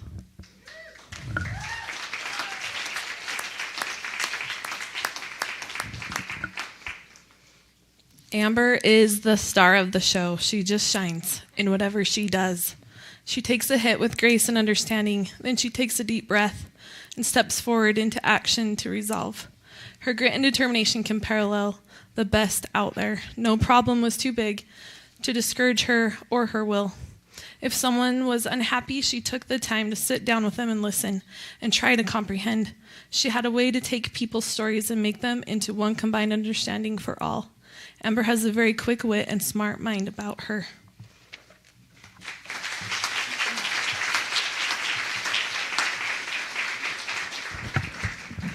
Christina Hollinger won the Spirit of PTA.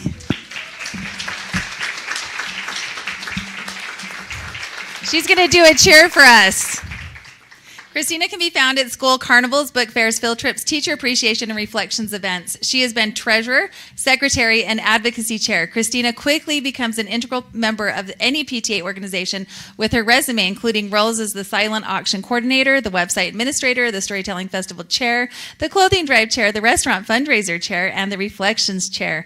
She also served on a variety of committees such as the Carnival, Room Parents, Hope Squad Parents, STEAM Fair, Teacher Appreciation, and awards applications, and I'm sure we just barely skimmed the surface. Congratulations, Christina.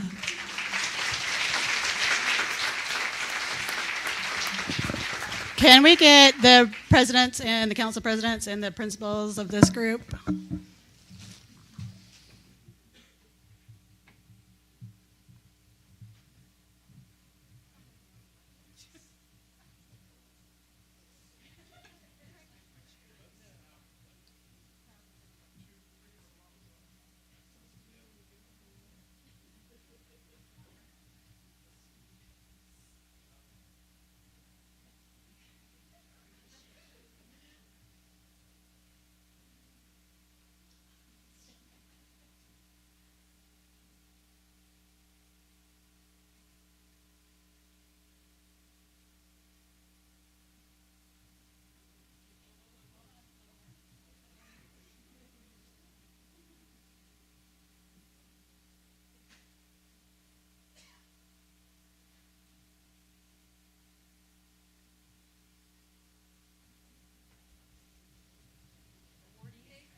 On the website?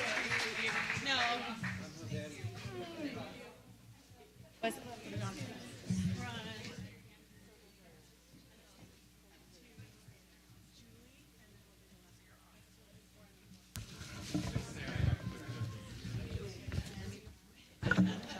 Is it your turn?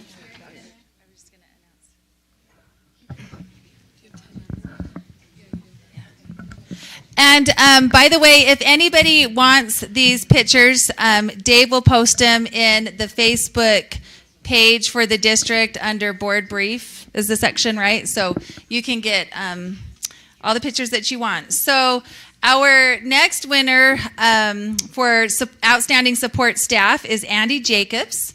Andy could come up.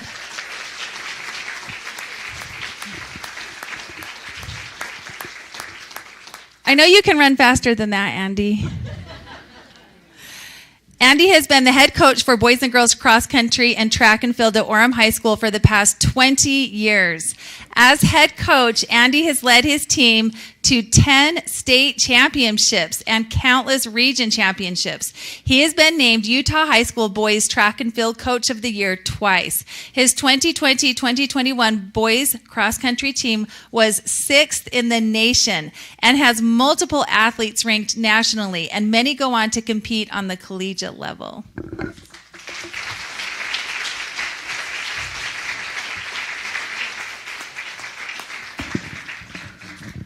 Freddie Johnson.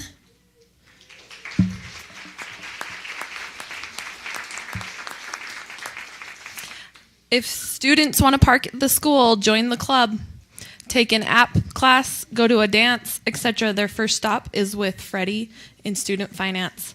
The majority of Freddie's in-person transactions are with teenagers who are learning financial skills like how to pay on time and how to talk with someone face to face. Freddie is patient no matter how long the lines are outside her window. Lines can be especially long prior to a dance. She greets each student with a smile. She receives high praise from a student. Freddie is always trying to find the best way to do what we need done.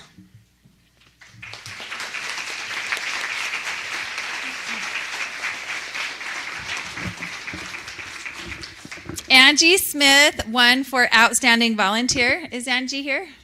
Yay!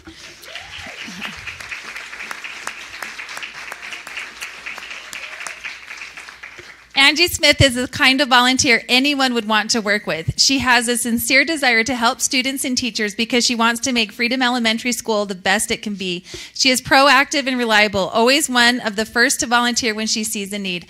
Our PTA benefits greatly from Angie's service. She is always eager to help, jumping right in to help with teacher appreciation and carnival, etc. Congratulations, Angie.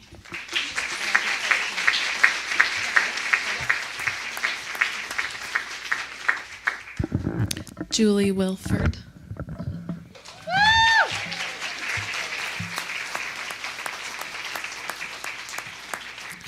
Julie is one of our own, so we love her. Zeal and fervor are described as a strong feeling of interest, enthusiasm that makes someone very eager or determined to do something. Julie is the epitome of these and applies them with not only her family but her community and any office she holds in PTA. Region 9 has been blessed with Julie's passion, fervor, and zeal. Julie is dedicated to PTA's mission to make every child's potential a reality by engaging and empowering families and communities to advocate for all children. Nothing short of eagerness and ardent interest is enough to give understanding to who Julie is.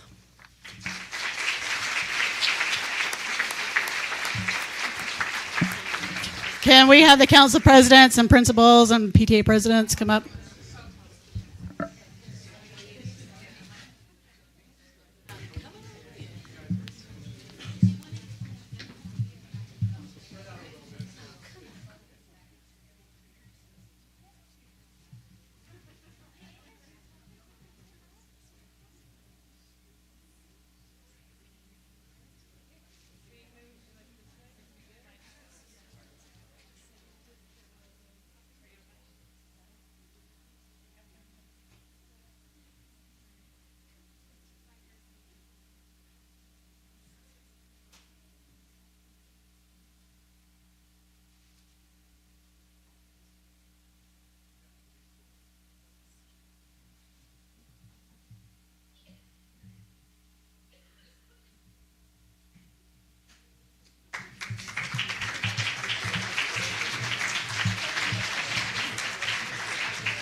Okay, next up, and we're getting to the end, if anyone's concerned. We have Miss Sissy Rasmussen.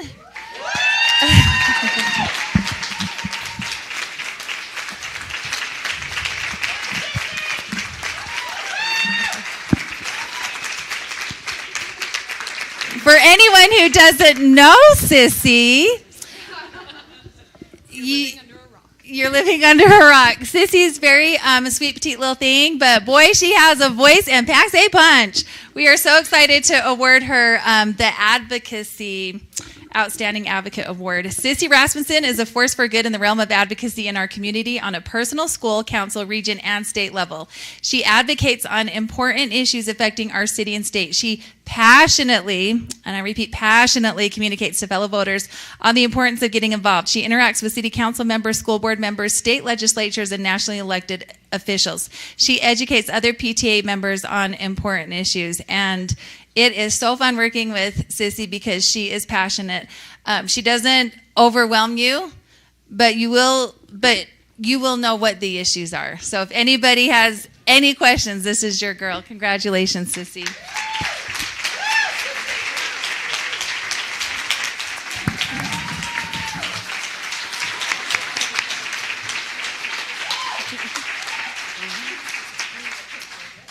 You have a fan club. Greg Park.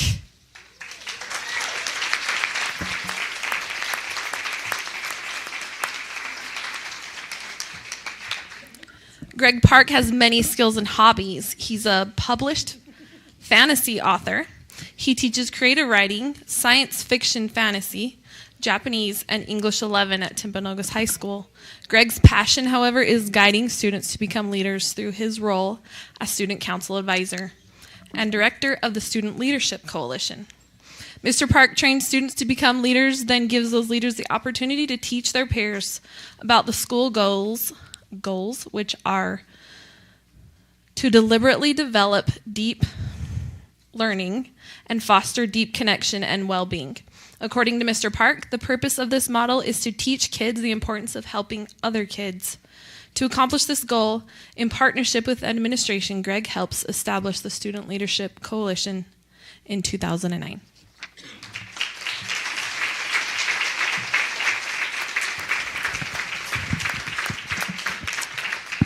Okay, TJ Bertrand, is he here? Awesome.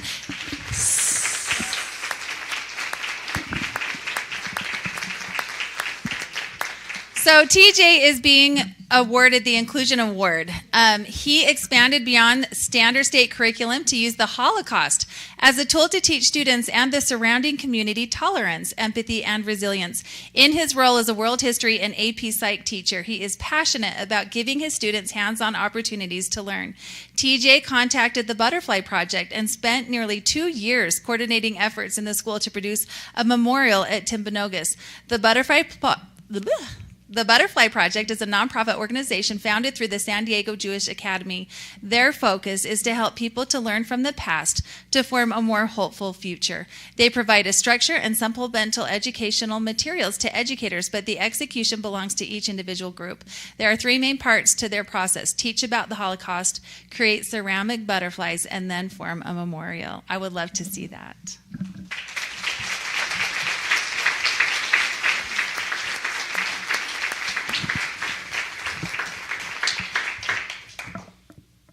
Ingrid Andromedis.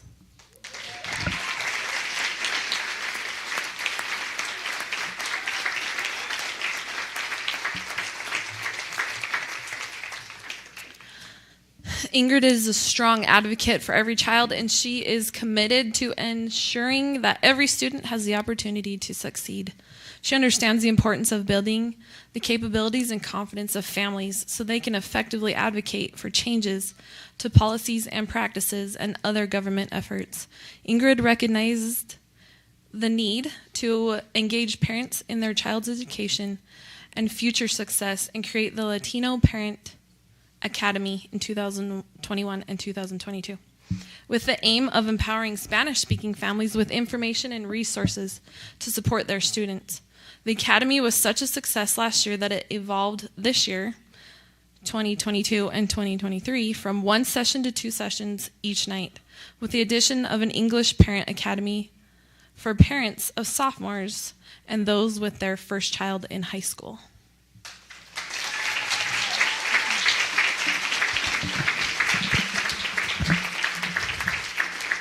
Okay, and Principal Larson just showed up, so come on in, come on over. I read one thing about you, I'm just going to read something else.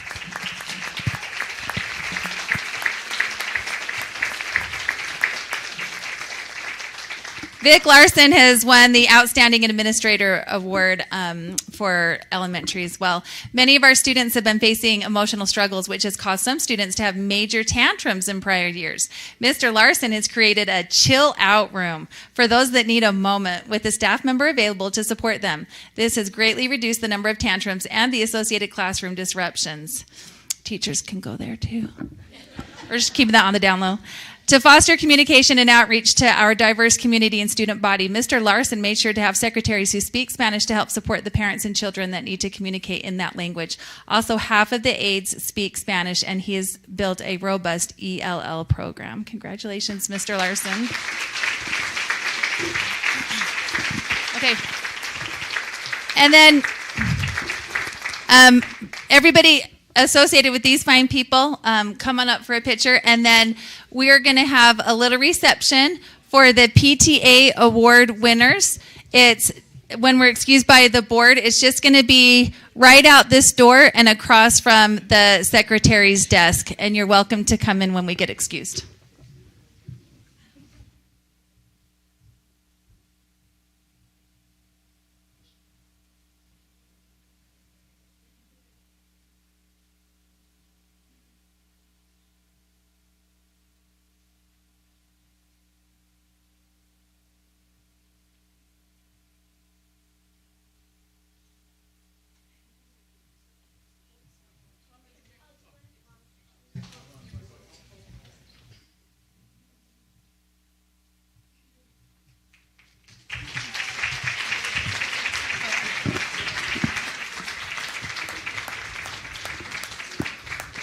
And one more quick announcement for everyone here that won at the region level, you automatically are entered into the state level. And so we may have some of you guys coming back for a little banquet. So just so you know, you're not done with us yet. And special thanks to our PTA Region 9 Director, Carissa, for catering all the delicious desserts for our winners. Thanks again.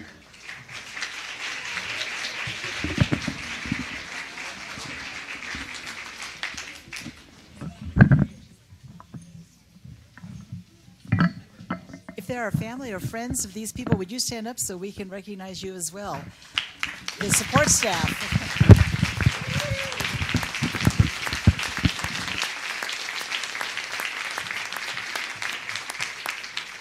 We especially want to thank you for supporting all of these wonderful people, because we know that they have given a lot of time, and that means time at school when they're not spending time at home. So thank you so much. At this point, you are excused to leave and go over to the reception and mingle if you want. So anyone who has been awarded up to this point is free to leave, and we will go on with the business of the board in just a minute.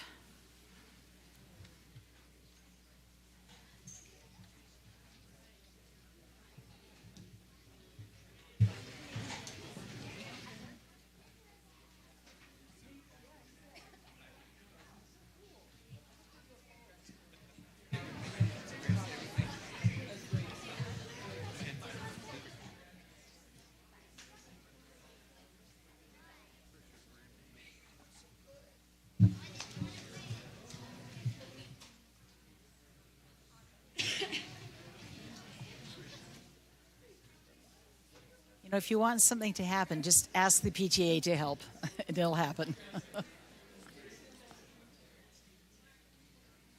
Okay, now it's time for public comments, community comments. We have 30 minutes set aside for a public comment. This is an opportunity allocated for patrons living within the Alpine School District boundaries. A sign-up sheet is available, and it is full. But at the end, I will ask if anyone who didn't have a chance to sign up needs to speak. Those living outside of the ASD boundaries and those who are unable to sign up before all the slots were full can submit written comments at the alpineschooldistricts.org school board. Scanning the QR code in the lobby will also direct you to the form. As you are called up, please introduce yourself by stating your name. You will be given 3 minutes to speak. While the board does not engage in a discussion, During the public comment period, they may arrange for a staff member to communicate with you later. Personnel issues are not appropriate discussion items for an open meeting environment. If you have a personnel concern, please contact a member of the administration or put your concerns in writing and address it to the Board of Education. All right. I'll call out 2 names at a time. If you want to come up and sit right here in the front. And we've put a microphone in the middle so we can be sure to hear you this time. We've been having some difficulties with the microphone system. We want to make sure everyone can hear you. So first of all, Crystal Muhlstein and Jill Turner. If you'll come up in that order. Hi, my name is Crystal Muhlstein, and I am the parent of a child at Windsor Elementary. My youngest is currently in 5th grade. In all honesty, these changes will not affect my family and my child that much. We will be okay. But I worry that many children at our school don't have that luxury. Windsor is more than a school. We are a community. As you know, Windsor is a Title I school with many low-income families. We also have DLI that serves many of those same families, as well as many English language learners. A large portion of our Latin community doesn't even know our school is closing or how to get involved and advocate for their children. For these reasons, I started an online petition. I don't have a big sphere of influence, but in just 5 days, we have over 640 signatures from people who value our school and want to save our school and keep Windsor open. I'm asking the board to reconsider your decision to close Windsor Elementary. Closing Windsor creates more problems than it solves. I worry that Plan B, which includes combining our DLI program with Orchard, is not feasible. Orchard does not have enough space to house 4 DLI classes per grade, at least 1 gen ed class per grade, and still have enough room for specialties and intervention programs like the ones we currently have. One of the reasons for school closures, as stated on the district website, is to provide optimal programs for students. This current plan will decrease programming because there isn't enough room. I also worry that through combining 2 DLI programs, it will ultimately decrease the overall availability. DLI is a worthwhile and valuable program. It is so worthwhile the state legislature just passed a bill, HB 161, that should provide extra funding to DLI programs. Orchard also does not seem to be able to handle more traffic from out-of-area parents. Because of Orchard's proximity to Canyon View Junior High, traffic surrounding that area is already too much to handle. With 1 drop-off and pick-up loop for the school, traffic is backed up everywhere surrounding the school. My first idea in thinking through the proposed change was that Windsor should combine with Northridge. Their school seems to be large enough to better accommodate both student bodies, allowing us to keep our DLI program. This would put 2 DLI classes per grade, 2 to 3 gen ed classes per grade. This option, however, would result in a similar reduction in space for specialties and programs. With only 1 drop-off and pickup zone and no stoplights or signs around that school, it would also create traffic problems. While it may seem feasible that most of the Windsor area students could walk to Northridge, this is a huge safety concern. The intersection at 1600 North and Main Street has seen many pedestrian car accidents and even at least 1 death of a child. UDOT is currently working on a plan to expand 1600 North to 5 lanes, removing the shoulder and thus positioning the sidewalk right next to traffic. This is a completely unsafe scenario for children to walk to school. My first plea is to keep Windsor open. If that does not seem feasible right now, then my second plea is to slow this down. Give us time to come up with better options that serve the unique needs of our unique community. It takes time to come up with new ideas, and we are forced to accept this at the warp speed you are moving. Slow down and work with the Windsor community to find the best solution. Thank you. Thank you, Crystal. Okay, Jill Turner and then Tiffany Barker. Hi, my name is Jill Turner, and I'm a parent of a 2nd grader at Windsor Elementary, and I've been involved there since 2012 when our family moved to Orem. I first want to take this opportunity to tell you thank you for the work that you do on behalf of our children, and also that we recognize that you guys have to look at the big picture, but I'm here to share the closer picture to home of the everyday details of what happens at Windsor Elementary. The board has stated that schools chosen for closure were done so because of facility age and seismic concerns, declining enrollment, and in order to provide optimal programs. I am here representing many Windsor families, and I will address each of these concerns. Ultimately, we are asking you to let our student population stay together, whether that means more time in our current location, giving us all time to figure out the best option for moving forward, or whether that means taking our entire student population to Northridge in the 23-24 school year, with the ideal possibility of rebuilding a new school on Windsor's current site. We want to stay together. First, the age of the building. About half of our building is definitely old, built in the 1950s, but the other half is newer and built to seismic code. While a full rebuild would be ideal, our school would be up to code by rebuilding only the older section. And we certainly can go another year or two in our current building while alternate plans are made. Second, enrollment. In the past 6 years, our numbers have fluctuated from 571 at our high to 504 at our low, but those numbers aren't necessarily getting lower year to year. Our numbers are steady, not declining. Windsor has a unique demographic with many English language learners and lower socioeconomic students. These students are vulnerable, at risk, and often overlooked. And it has taken us many years to understand how we can best meet their unique needs. But we are currently knocking it out of the park. Our school provides an English language learner coach as well as numerous other specialists and interventions that aren't guaranteed at other schools. To close Windsor would be to set us back almost a decade in the progress we've made to serve these kids. Finally, programs. We have a full range of programs that are supporting our success. WinTime, which stands for What I Need, where students get specialized reading interventions geared to their individual needs. We have a STEM lab and an after-school program with Boys and Girls Club, both thanks to teachers who went above and beyond to apply for grants to enrich our students' lives. We have art, computers, PE, and music specialties, plus mindful instruction and resources in each classroom and through our counselor and wellness room. We are running a successful DLI program and have implemented a 5th and 6th grade junior high model to help with attrition in our DLI classes and higher numbers in our English-only classes. These are just a few of the many programs that are working well at our school. The board mentioned that some families say we didn't know what we were missing when they merged to a different school. We are concerned that our families will say the opposite, that we miss the programs we had at Windsor. In conclusion, only half of our building is not up to code. Our enrollment numbers are steady, and we are running a full range of programs. Our school community is healthy, thriving, and diverse. We know how to take care of our unique demographic, and starting over somewhere else could take years to build on and even keep the progress we've made. Eventually, rebuilding a new school on Windsor land would allow our underrepresented students access to education that other locations can't offer. Our city, our community, our district need this school in this location to build a community and sense of belonging that embraces diversity and truly values every child. Please keep our students together. Thank you. Thank you, Joan. Next, Tiffany Barker, and then followed by Bob Millerberg.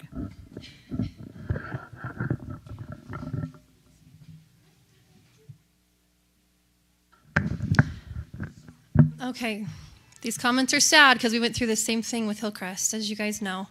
In 2017, when you closed Hillcrest Elementary, the handout that you passed out, that I have right here, identified 9 other schools, all located in Orem, you were planning to close or consolidate that same year.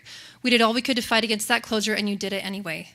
Those children lost their neighborhood school. We cared because we attended Hillcrest and know those families in the area and how badly they need those schools. They needed that school. When you closed a neighborhood school, you really hurt the community. You have now announced 5 other school closures. Why are these schools in the lowest income areas of the district? Why do these schools have the highest minority population in the district? These are important questions that deserve answers. I appreciate Stacey Bateman pointing out on her Facebook post that these closures are not rushed because they've been discussed for years. I know this is true because I attended many of those meetings. We knew these closures were being discussed at your first bond meeting on October 18, 2022. You had a slide included in the presentation that showed the potential closures of Windsor and Sharon, as well as 7 other Orem schools. At the next bond meeting, you had this same slide altered with a big bar across it.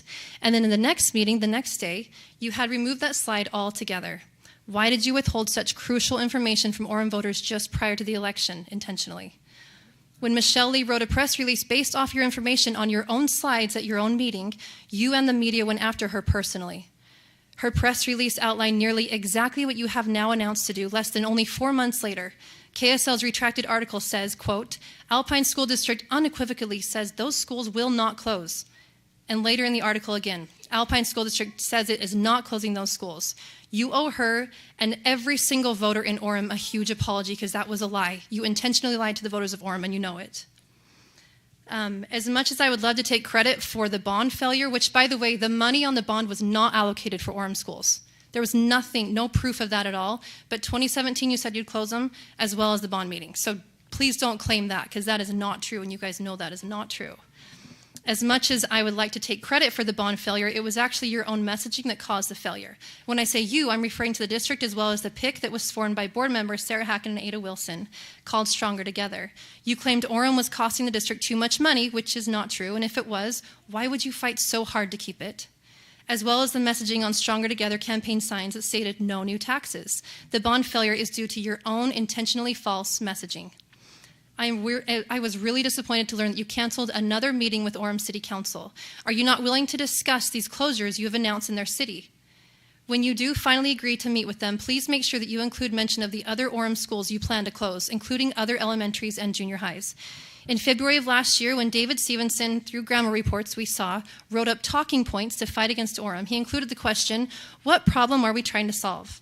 Well, hopefully that's becoming a little more clear. You guys are dealing with a whole lot of problems right now, more than you ever have. 1 out of 6 children don't even attend Alpine schools across the district because parents are seeking better ways to educate their children.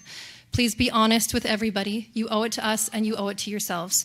I want to end with a scripture in Luke 8:17. For all that is secret will eventually be brought into the open, and everything that is concealed will be brought to light and made known to all. Be honest with the Orem voters. Thank you. Thank you, Tiffany. Next, Bob Millerberg, and then Cole Kelly. Hi, my name is Bob Millerberg. I appreciate the opportunity to address the board tonight. I'm switching gears a little bit, talking about something a little different.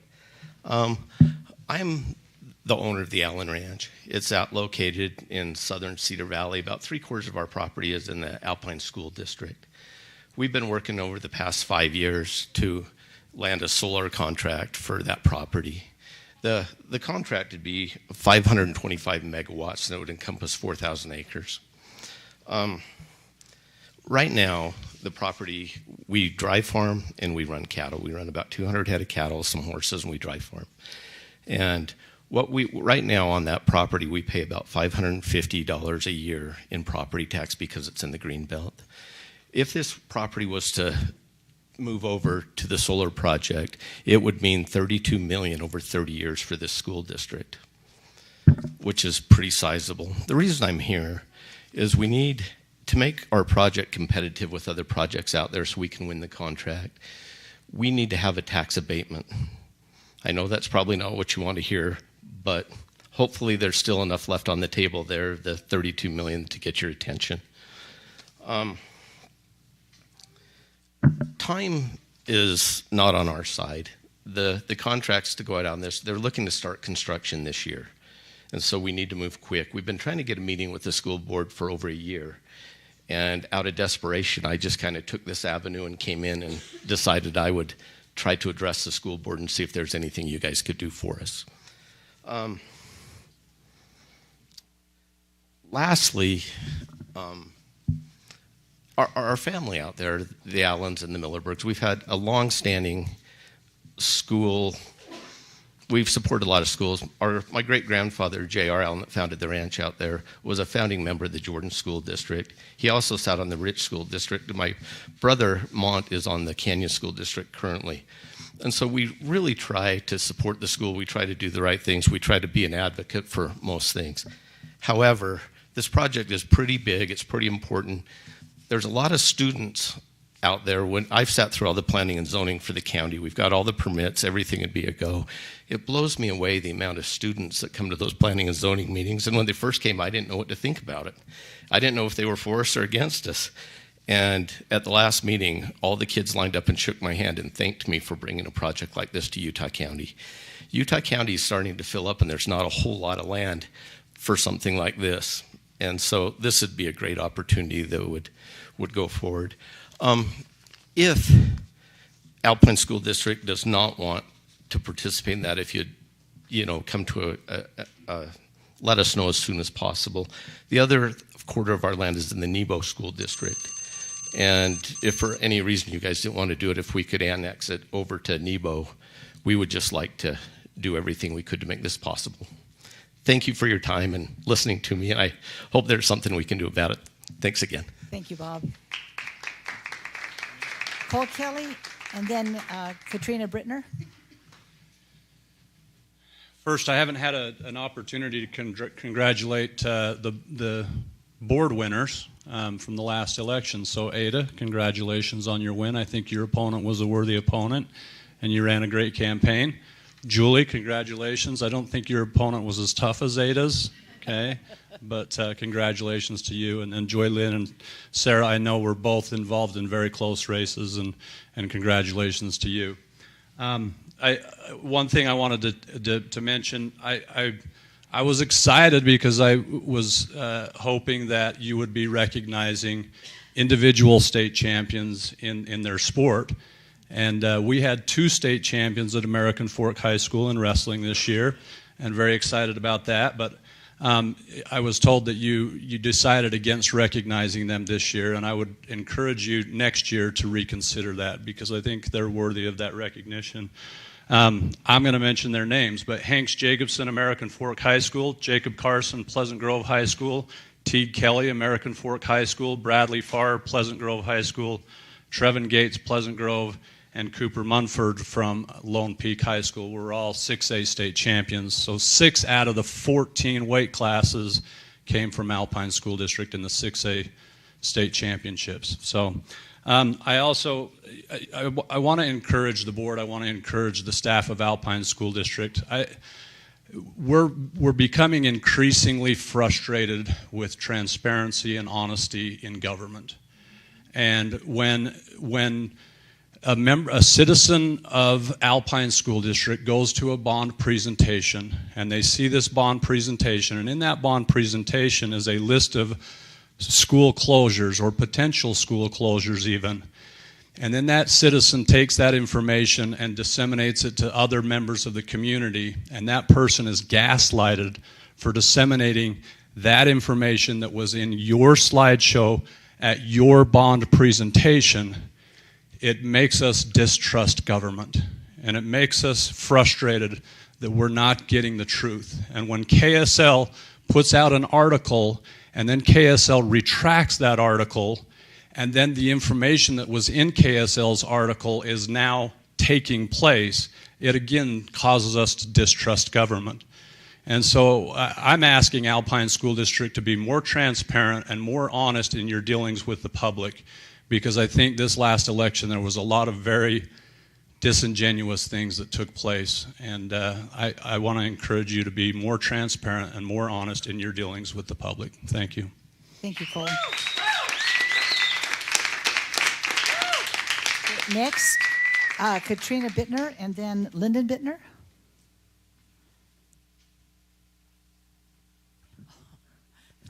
Thank you for your time tonight, and I appreciate what has been spoken before. These are very well-spoken women and very involved in our Windsor school. My name's Katrina Brittner, and I am a Windsor parent of 20 years, and my youngest still has 2 more years left, we hope, at Windsor. I will start off with just a couple of questions that I think have already kind of been raised by those previously. But first one is, why has there not been a meeting with ASD and at least the Orem City Council?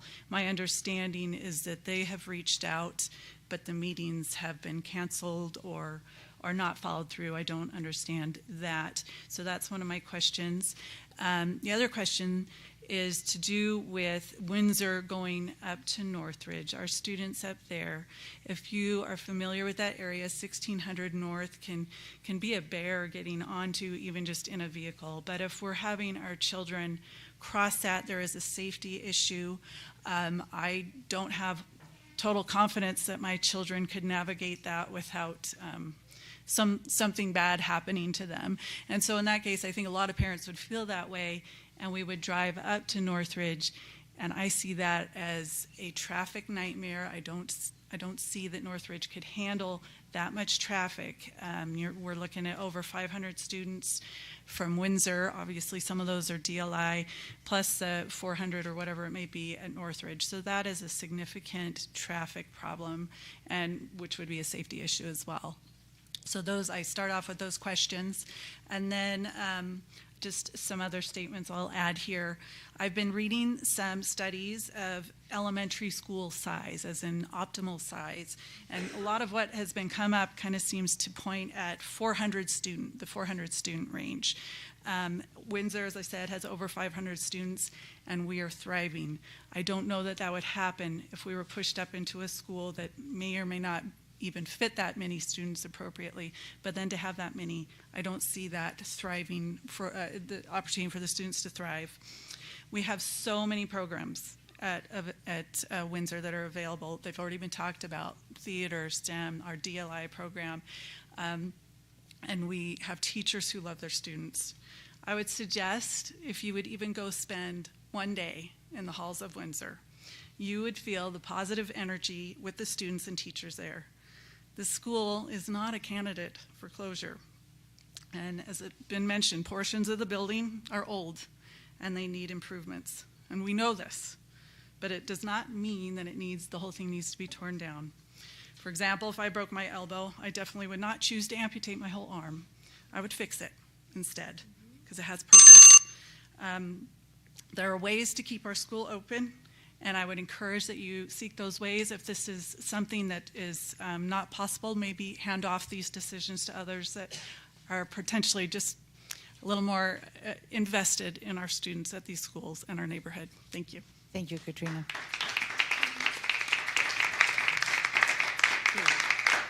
Lyndon Brittner and then Alex Gallego. Lyndon Brittner, and like my wife, I also have a couple of kids at Windsor Elementary. We love that school. We love the teachers. They've had a very positive experience there. That's where they all went to elementary school. I am looking at this agenda here, and there's a resolution on there, an action item that kind of concerns me, authorizing the sale of a local school through doing a lease revenue bond. My concern is that the voters very clearly sent the message on Prop 2 that they were not willing to allow for a bond. But yet you have found a way to go around your constituents and bond regardless in a method that does not need their support. Now I look at this this little thing that we got here in a boundary study. I agree that there needs to be a boundary study. Now, but I notice on the boundary study, there's only two options. There's a plan A and there's a plan B. Why is there only two plans? What's wrong with a plan C? Okay, and it kind of plays into this this revenue bond. Really, this is Alpine School District has a problem going forward because they're in a situation now where Alpine School District, in its current form, will never ever be able to bond again. And so now you have to turn to lease revenue bonds, where you start selling off your assets as a way to generate revenues to run the district. That's like, you're basically living off credit cards is what you're doing. And at some point you run out of assets to generate revenues from. And then if the voters are going to not allow you to bond, what is your next move? What you need to do is plan C needs to be, let's take a look at splitting the district. Now, you have already said in the past that Alpine School District needs to be split. Now is the perfect time to start looking at that as a plan C, splitting Alpine School District. Let the local communities deal with their local schools. These local schools are the heart of these communities, and to close them is ripping the heart out of Orem, out of Linden, out of Pleasant Grove. And we know that this is just the beginning. After these 5 schools, more are coming. Okay, we see the writing on the wall. Now, the voter data from Prop 2 or Prop 1, the bond, sends a very clear message that if you live on the east side of the freeway, you voted against that bond. If you live on the west side of the freeway, you clearly wanted that bond. So until you split the district and jettison those voters that said no to the bond, you are not going to be able to bond again. So that's the problem that needs to be solved before we start looking at what schools need to be closed. I'm sorry, but you need to, that's the elephant in the room. It really is. And we need to address that elephant. Thank you. Thank you, Lyndon.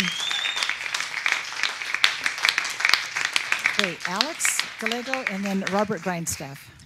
Hi, I'm Alec Gallego, and I am coming up to talk about the solar project that was previously mentioned by Bob. As it was brought to my attention and as I was hearing and learning about all that is going on with the Alpine School District at this time, it became pretty apparent that we have this opportunity to accept an amount of $32 million, approximately $32 million, and it's kind of just been stonewalled and we're waiting for communication from the Alpine School District. I'm in support of this. I wanted to take the time to support this, but not take so much time away from what is really important and that we're talking about at this time.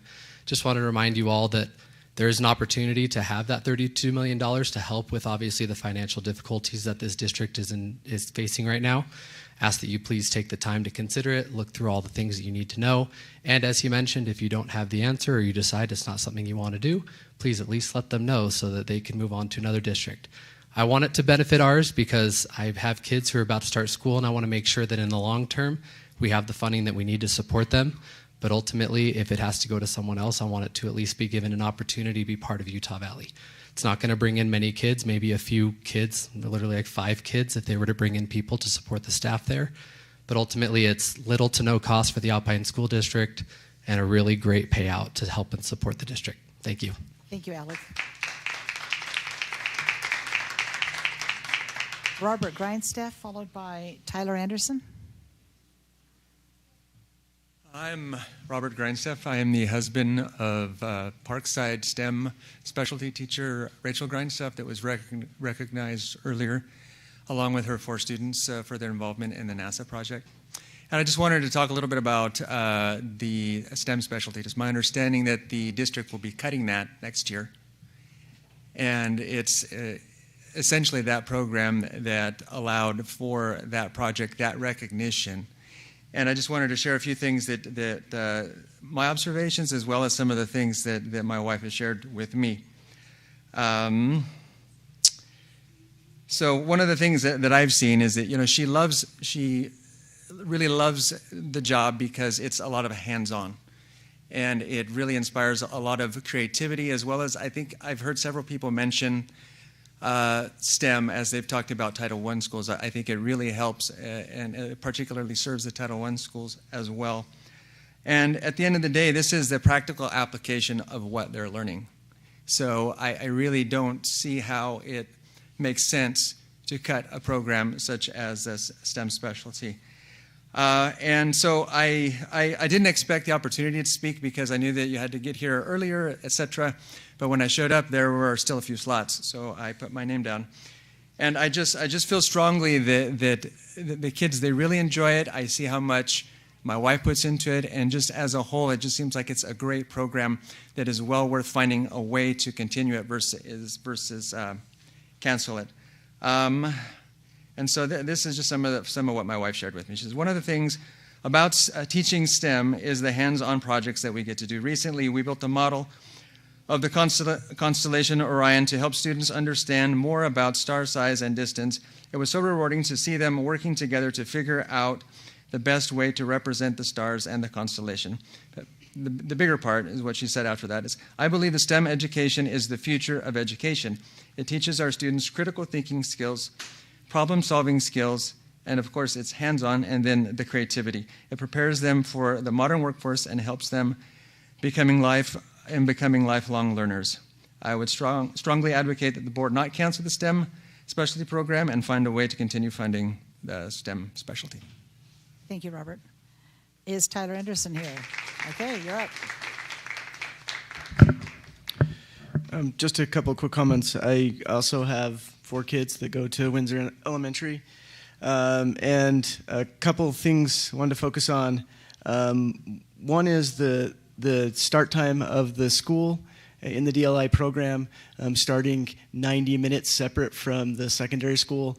As my kids move into secondary school, my wife travels from Lehigh every day. She's very dedicated to the DLI program, traveling that far. And it becomes nearly impossible to continue to participate when there's a 90-minute gap before and after school to be able to drive so far.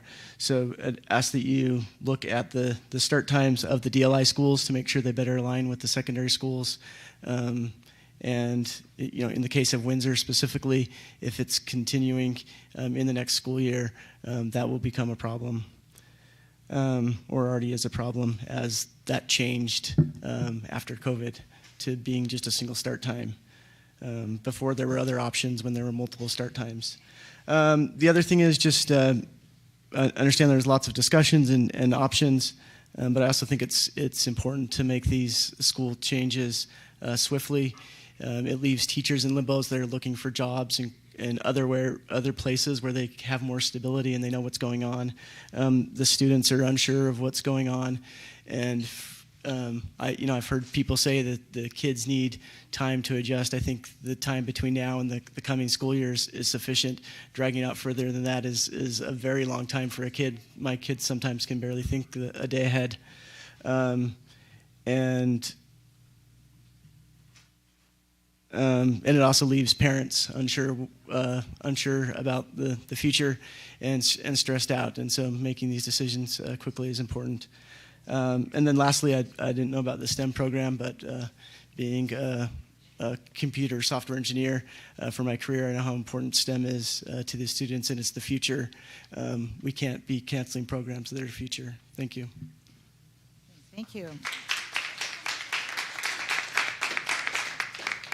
Now, at this time, we have exhausted the names on the sheet, but I think that because these are very, very important issues, that we are inclined to invite those. If there's someone here who really would like to speak to one of these issues and has not signed up, would you please raise your hand? If you'd like to come up, we'd be glad to listen to you now. Okay. Just tell us your name. My name is Lori Searle, and I also am a parent of kids at Windsor for the last 12 years. And I just agree with most of what has been said. Although I do feel concerned for the speed in which these changes seem to be taking place, I think in order to, can you hear me? I think in order to adequately consider the future, it is not sound to be moving so many changes so quickly. Closing one school takes tremendous care and consideration of repercussions. Closing 2 or 5 schools at a time seems extremely imprudent. It feels like the board is moving forward and actively implementing changes, even when the study and feedback period has recently begun. So I urge the board to slow down, allow for proper feedback period, and allow for sufficient amount of future planning before making such permanent decisions that affect our community. Repercussions of a wrong decision can affect our community for years and even generations. So I just urge that. And I think everything else has been said that I would like to have said. Thanks. Thank you, Lori.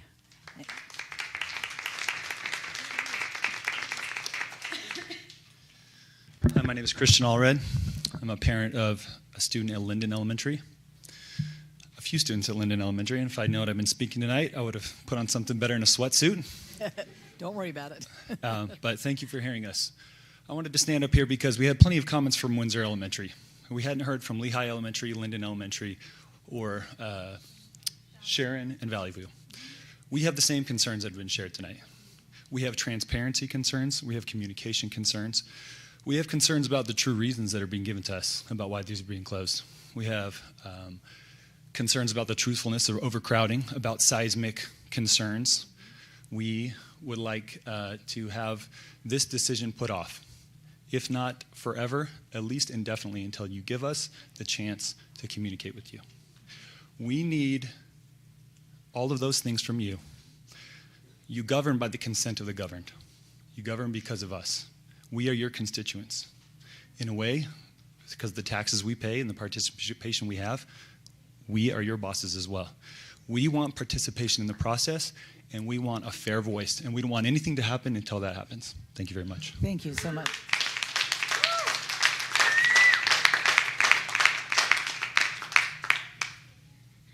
My name's Sterling Hurd. I'm a Windsor parent as well. I don't have anything prepared. I just want to say, slow down. There's not been enough time to consider this. We need time to come up with better plans. Don't close the school if you can make that happen. But if you have to close it, give us time to come up with some good solutions. Because right now we don't have them. That's all. Thank you. All right, is there Just anyone don't close else? it. don't close it. Use the $10 million. Excuse me, if you'd like to make a comment, come on up. Hi, they could just use, Orem can use Could the you give us 10. your name, please? Stephanie. Thank you. Orem could just use the $10 million surplus that they have to fix the Orem schools instead of you guys trying to tear them down with this huge master plan that you've been in the works since 2017. We watched it. It's playing out the exact same way. You guys are the ones that actually will listen to me. It's playing out. Would you turn and face us, please, because you're speaking to us? That's okay. I'm not really. It's turning out the exact same way as how they did it with Hillcrest. They tell you that it's on a watch list. It's not safe for your children. The school is going to fall down, and they take it down. And so in 2017, they had a list of all these schools, and your schools are there: Sharon and Windsor, Parkside. What are the other? They took Geneva. They took Hillcrest, Polaris. So that's why Orem decided they wanted to split.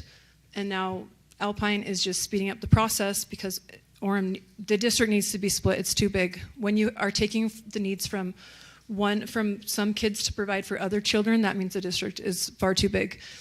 And okay, that's probably it. Thank you, Stephanie. Thank you so much. And thank you for turning it around again. Okay, is there anyone else? Yes, please come up.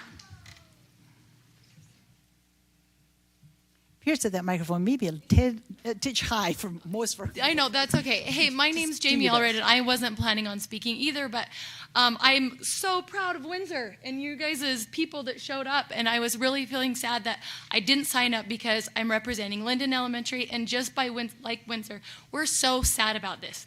I am a special case because I have an older son. I've had somebody in the school since 2007, and I have 2 in it and 2 more that are supposed to come in it. And I have been on the PTA. I have done all the things, all the boards, all the walkathons. We put in so much time, so much money because we love our school. It's part of our community, and our teachers have built something special. And it's so hard because just to watch that being torn down is truly heartbreaking. And me and my husband have talked about different places to live because neither one of us are actually from Utah. But when you join a community and you put your kids in that school, that's where you put your roots down. And I feel like we don't move because we don't want to uproot our kids. We don't want them to split away from what they know. And this is happening without our consent. And you might not think it's a big deal to say, hey, Linden, you know what? You're just going up to Rocky Mountain. A lot of the teachers have voiced that, hey, maybe I don't want to go to Rocky Mountain, that I don't want to go there. I might go somewhere else. And even though you think you're keeping us together, it really probably isn't. And a section of Linden that is being separated in Plan A is actually, when it's 4 out of my kids or my daughter's friends, her really close friends. And so you think that, yeah, it's just this little section, but it's not to them. It's something more. And Plan B is actually even more sad for Linden because that splits us up 3 ways. And it really doesn't keep our school community or anything that we've built for together. But the best that we can hope for, if we don't have funds to fix our school, is to at least keep Linden together and move us to Rocky Mountain together. And I know that the immersion program is getting a lot of focus, but those people are out of area. They're not in our community. And so I feel like you should look at the Linden School by keeping them together more than the immersion where they need to go. I know they might be upset about moving to Aspen, but I think it's more important because they're all coming from out of area anyways, to move them and try to keep the school together is what I hope for. And another frustrating thing is when we built our house, we built 2 houses in Linden because we love it. And I really wonder what's going to happen to the land. What's going to be there? What's going to be put on there? Apartments? You know, it's anything that is probably not what's good for our community. And so that's a sad thing to see a great school that we love and that we are committed to being torn down for probably apartments. So that's all I have to say. Thanks. Thank you, Jamie. I think we're going to have to make this the last comment. We've got quite a few things on the agenda, but would you please come up and give us your comment? And I think we're going to have to draw it to a close at this point. My name is Natalie Clausen, and my heart goes out to these families. My neighborhood school was torn down 5 years ago, and so I know what it feels like to go through this. And also to the voters who had this information hid from them before the election from Orem, that these schools are being torn down. I feel bad for them. But I'm here to speak about the SHARP survey. So as this is a test, a survey that's given. It's an option. Parents can opt into it, but it's given right now to our kids. And I don't know how familiar you are with the questions, but they are really concerning to me. The ideas and these questions that you're asking our children to answer. It's given to 6th, 8th, and 10th graders, maybe 12th, I'm not sure. I have a 6th, 8th, and 10th grader, and it really hits hard to know that this is what the questions are that their peers are being asked. It starts off the test the survey by asking if they are transgender. It defines transgender and asks the children to label themselves. If you ask a middle schooler to put a label on themselves at that time, I think it's very damaging to do to them. They don't know if they can ever reverse that. They're asked by their school, are you transgender? Then it asks if they're gay or if they're lesbian and defines all of those terms. And then it also says, it asks the children to visualize how easy it would be for them to attempt a criminal act. It asks them, if you wanted to get cigarettes, how easy would it be for you to get some? When I read through these questions, I started thinking, who would I get cigarettes from? You start to internalize this. I don't want our children being asked these questions. If you wanted to get some beer, wine, or hard liquor, for example, vodka, how easy would it be for you to get some? If you wanted to get a drug like cocaine or LSD, how could you get that? If you wanted to get some marijuana, how easy would it be for you to get some? Our children have to think through these questions to answer the survey at school. Then the next question, it also creates a wedge between the child and the parent, asking personal questions. A child should never be in a position to be forced to answer these questions in a school setting. It says they're asking questions such as, people in my family often insult or yell at each other. We argue about the same things in my family over and over. People in my family have serious arguments. Do you feel very close to your mother? I don't want my teachers asking my kids that. And for my kids, how many junior high kids are going through difficult times in their life and have ups and downs in their family, and then now at school they have to identify, where is my family on this range? Do you enjoy spending time with your mother? Do you feel very close to your father? Do you share your thoughts and feelings with your father? Do you enjoy spending time with him?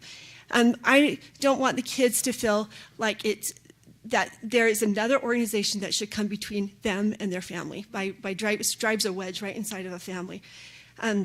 It also asks that it makes the assumption that the children have participated in bad behavior. When, if ever, have you done the following? And then it says in 5th grade, 6th grade, 7th grade, 8th grade, as the children look through it, they start feeling a little bit of peer pressure, like, oh, I didn't do it in 5th, I didn't do it in 6th, didn't do it in 7th. Like, are my peers doing these things? Because it's asking me over and over and over about a number of criminal actions if they've done those things. And it says, and it may make them feel like they're not part of the in crowd. It assumes negative behavior. I got to go fast. It asks things, have you ever belonged to a gang? No, but I'd like to. Why introduce that thought to my child? I think it's okay to cheat in school. Again, why introduce that thought to my child? Why don't we teach the positive? Why are these questions so leading? Why are they so negative? 9 times it asks them if they want to commit suicide. 9 different times they're asking them if they're thinking about it.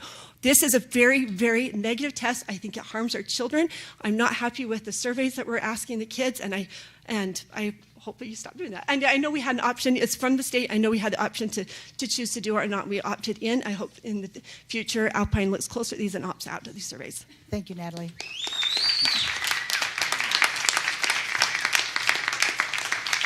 At this point, if there are others who would like to give us comments, we would invite you to please go online. We do read all those. If you have particular comments about school boundaries or school closures, please go on to that part of the website and give us that feedback. That is all being read by a number of different people. Each comment is being carefully considered. So we would please invite you to take advantage of those opportunities and give us that feedback. So we need to move on at this point. Thank you for all of those good comments. I have taken notes. I know several others have taken notes, and we will be sure to take a look at those and discuss those as appropriate. Okay, next, we need approval of the minutes. Do I have a motion to approve the minutes? I move that we approve the minutes. Thank you. Do I have a second? Second the motion. Thank you, Mark. Is there any discussion? Seeing none, all in favor of approving the minutes, say aye. Aye. Aye. Any opposed, say nay. Thank you. Did we get Sarah? Just what I was going to ask. Sarah, can you hear us? Yes, can you hear me? No. Yes. Speak really loudly. We can barely hear you, okay? Okay. Okay, thank you. All right, the minutes are approved. Claims, Dr. Farnsworth. Yes, you have received your claims for the month, and I recommend that you accept the claims. Okay, I need a motion to accept the claims. I move that we accept the claims. Thank you. It's been moved by Stacy. Is there a second? I second the motion. Thank you, Mark. Is there any discussion about the claims? Seeing none, let's vote. All in favor of accepting the claims, say aye. Aye. Aye. Thank you. Any opposed, say nay. Okay, the claims have been accepted. Dr. Farnsworth, routine business. Yes, you have received the routine business for the month. It includes a budget summary, the Alpine Foundation board summary, personnel hiring and releases, student trip requests, and LEA-specific licenses, and I recommend your approval or your acceptance of the routine business. Thank you. Do I have a motion to accept the routine business? I move that we accept the routine business. Thank you. It's been moved by Stacy. Do I have a second? I second. Thank you. It's been moved by Stacy and seconded by Jolynn. Jolynn, is there any discussion about routine claims? Seeing none, let's vote. All in favor, say aye. Aye. Any opposed, Aye. say nay. Okay, it passes. Next, let's go to action items. Dr. Farnsworth. Yes, the first action item is the Jewel settlement. The Board of Education, along with other school districts in the state of Utah, participated in a litigation against Jewel, and I recommend you accept the settlement as provided to Alpine School District. We will talk more about the specifics of that in our closed session this evening. Thank you, Dr. Farnsworth. Do I have a motion to accept the settlement from the Jewel litigation? Thank you. I move that we accept the Jewel settlement. Okay, thank you. It's been motion. I'll second it. Okay, second by Sarah. Thank you. Is there any discussion on the Jewel settlement? Seeing none, let's vote. All in favor of accepting the Jewel litigation settlement, say aye. Aye. Aye. Any opposed, say nay. No. One no. Thank you. It's been noted. Next, Resolution 2023-007, Dr. Farnsworth. Yes, this is Resolution 2023-007. It's authorizing the sale of Local Building Authority of Alpine School District, Utah, Lease Revenue Bonds, Series 2023. And I recommend your approval of that resolution. Okay, I need adoption of the resolution of the Board of Education to authorize the sale of lease revenue bonds. Do I hear a motion? I move that we adopt Resolution 2023-007, authorizing the sale of the Local Building Authority of Alpine School District, Utah, lease revenue bonds in Series 2023. Thank you. Do I have a second? Second. Thank you. It's been moved by Julie and seconded by Joy Lynn. Now, at this point, we will need to adjourn into the Local Building Authority. Oh, excuse me. I'm sorry. Thank you. Let's vote. All in favor of passing that or discussing that resolution, say aye. Aye. Aye. Any opposed? Okay, now let's adjourn and convene as the Local Building Authority. I move that we convene as the Board of Trustees of the Local Building Authority. Thank you. It's been moved by Julie. Do I have a second? Second. And seconded by Ada. All in favor of convening as the Local Building Authority, say aye. Aye. Any opposed? Aye. All right, we are now convened as the Local Building Authority, and we will consider a resolution authorizing the sale of lease revenue bonds by this authority. I move that we adopt the resolution authorizing the sale of lease revenue bonds by the Local Building Authority of the district. Okay, it's been moved by Julie. Do I have a second? Second. And seconded by Ada. Is there discussion at this point about authorizing the sale of lease revenue bonds? Can we have just a brief description of this process, Madam Chair, if you don't mind? Yes, Rob.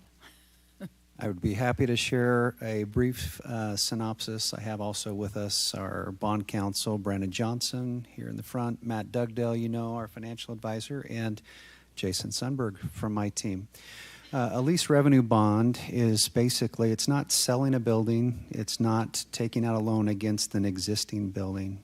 It's issuing bonds for the new building, and it's using the building authority to pay back that rental or that lease for the building until that bond is complete. This contemplates two parts. Number one, it contemplates about $85 million is the budget for the new middle school, and about $5 million for portable classrooms. Those portable classrooms will meet the growth, some of the growth, a small part of the growth in some of our West area schools. Some may not be aware that we have a high school that will be over 3,000 students, and we have a middle school. I think the principal is still here, maybe. And he has 2 grades in his school, and he'll be pushing 2,000 students very shortly.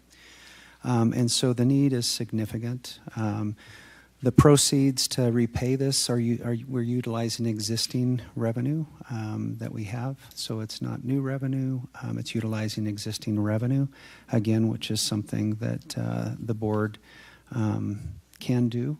And that's what this contemplates. The term of the bonds is 20 years. We have spent a lot of time working through, we had the public hearing prior, considering the lease revenue bonds.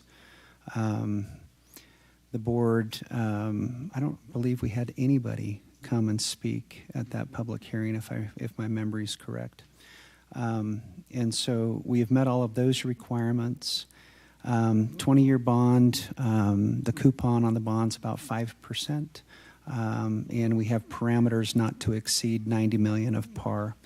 We've been on the phone 4 times over the last couple of days with the underwriter that we're working with, our bond counsel, our financial advisor, my team, representatives from Morgan Stanley.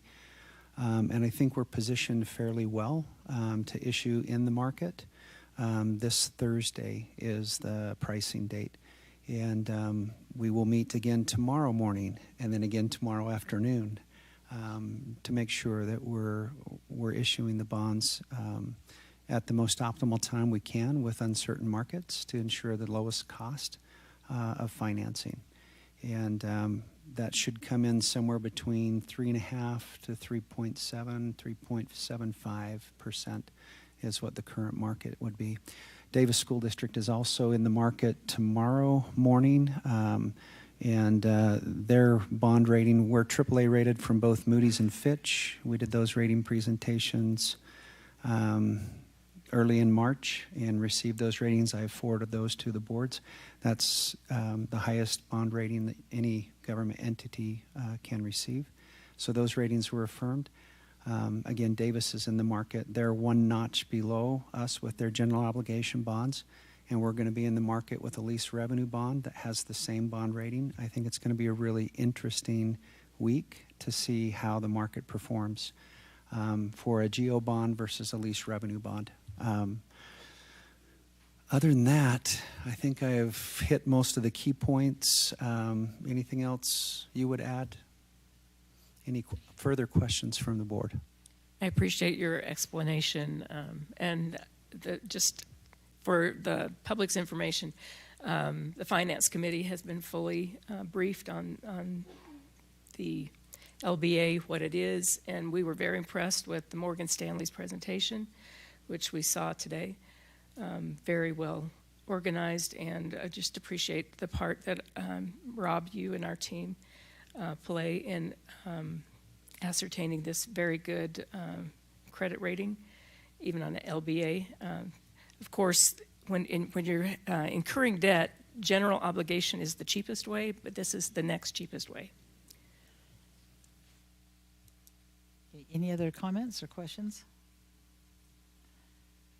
Just a note to the public, the actual document, I believe, was 40 pages on this one. All right, then it is time to vote. There has been a motion by Julie and a second by Ada that we adopt the resolution authorizing the sale of lease revenue bonds. All in favor, say aye. Aye. Aye. Aye. Any opposed? Okay. The bond has passed. The resolution has passed. And now we need to reconvene back as a Board of Education. Do I have a motion to reconvene as a Board of Education? I move that we can reconvene the Alpine School District Board meeting. Thank you. Do I have a second? Second. Thank you. It's been moved by Julie, seconded by Mark, that we reconvene as the Alpine School District Board of Education. All in favor say aye. Aye. Aye. Any opposed? All right. We are now reconvened as the Alpine School District Board of Education. So let's go to Dr. Farnsworth on discussion action items. Yes, we have 4 policies that we would like the board to discuss the possible retirement of those policies. So I will invite our legal counsel, Executive Director of Legal Services, Craig Brinkerhoff, to come forward. And we will discuss those individually. The first one is to retire policy 1220, Citizens Advisory Committee. And I believe you've received an update on that, but I will invite Craig to answer any questions the board members may have with respect to that policy. Yeah, and I'll just make a quick statement to this policy 1220. Citizens Advisory Committees are also addressed in our policy 1620. So this is a little bit of a duplication, and we felt like this policy could be retired in keeping the other policy that includes those citizen advisory committees. Okay, thank you. Do I have a motion to retire policy 1220, Citizens Advisory Committee? I move to retire policy 1220, Citizens Advisory Committee. Thank you. Do I have a second? Thank you. It's been moved by Joy Lynn and seconded by Stacy. Joy Lynn, since you made the motion, would you like to speak to it? Just, it's good practice not to have redundancy in our policies, and so simplifying our policies down to one policy streamlines the readability for our community. Those of you who are here, you can see it posted up. Most of the policies we're talking about tonight were written in the 1980s, and they're either very redundant or they have outdated language, just as a note. Other comments about the Citizens Advisory Committee? Seeing none, then let's vote. All in favor of retiring policy 1220, Citizens Advisory Committee, say aye. Aye. Aye. Any opposed, say nay. Thank you. Motion passes. Policy 2020 has been retired, or will be retired. Let's move on to policy. Oh, I'm sorry, do you want to introduce it? I was just going to introduce the next one, so thank you. All these follow a similar format. The information is contained, or the policy is contained in other formats or other policies. So next policy is 1311, Participation in Community. I invite Craig Brinkerhoff to share any information he wishes to about that change. Yeah, so this policy really talks about the board being in favor of employees participating in clubs and service organizations and other things. While it's not a bad thing, we felt like it wasn't something that should be included in policy. It's been part of our practice and goal to clean up our policies so that they truly are district policies and not recommendations or nice things to say or statements of that effect, but are truly policies that affect the school district employees. Thank you. Do I have a motion to retire policy 1311, Participation in Community? I move that we retire policy 1311, Participation in Community. Thank you. Do I have a second? I'll second it. Thank you, Sarah. It has been moved by Julie and seconded by Sarah Beeson. Is there any comment at this point or question? I wanted to say that I really do appreciate the tenor of this policy. And as you said, it promotes something very good. And I hope that as our employees understand their advocacy rights and their potential to be involved in the communities, that they take advantage of those, but that we don't need to have a policy that states that. Any other comment? Okay, seeing none, let's take a vote to retire policy 1311, Participation in Community. All in favor, say aye. Aye. Aye. Aye. Any opposed? Thank you. The resolution passes. Dr. Farnsworth. Thank you. The next policy is policy 2110, the management team policy. So again, this policy, it's kind of a redundancy. It says things that are hopefully just understood and don't need to be specifically called out in a policy. And we would recommend that this be retired. I move that we retire policy 2110, management team. I'll second it. Okay, it's been moved by Sarah and seconded by Julie. Any discussion on policy 2110? I was going to say, can you hear me okay? Yes, you're fine.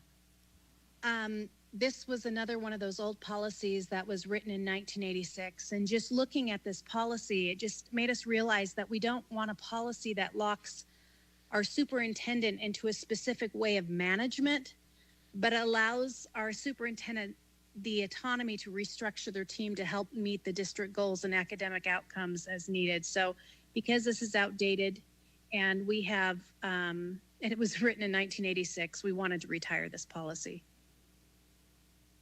Okay, other comments? Okay, seeing none. It has been moved by Sarah and seconded by Julie that we retire policy 2110, management team. All in favor say aye. Aye. Aye. Any opposed say nay. Thank you. Motion carries. Dr. Farnsworth. Thank you. The last policy is policy 2138, employees.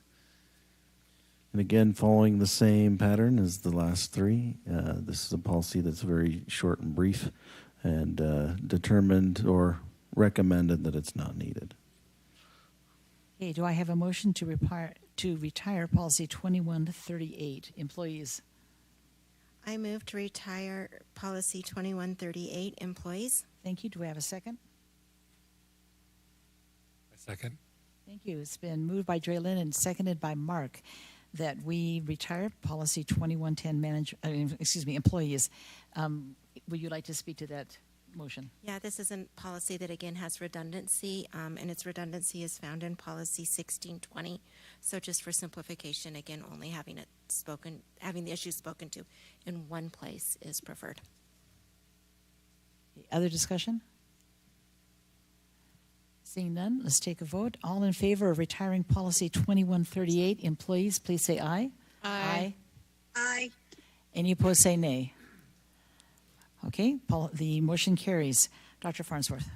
Thank you. Appreciate the policy committee and their work on putting in place new policy and retiring irrelevant and unnecessary policy. So thank you for the board and your support of that.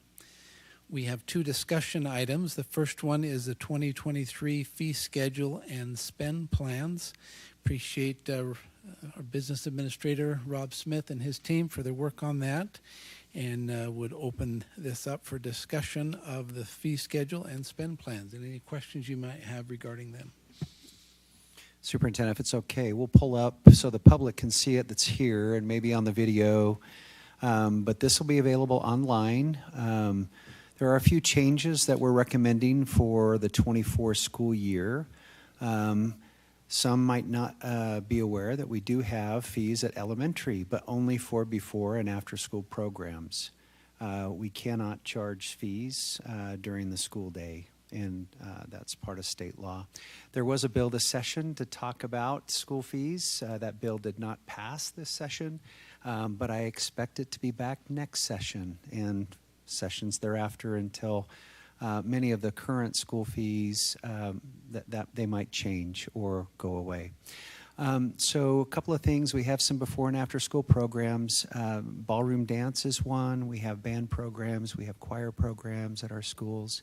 And these are maximums. So many of our school programs don't charge this amount.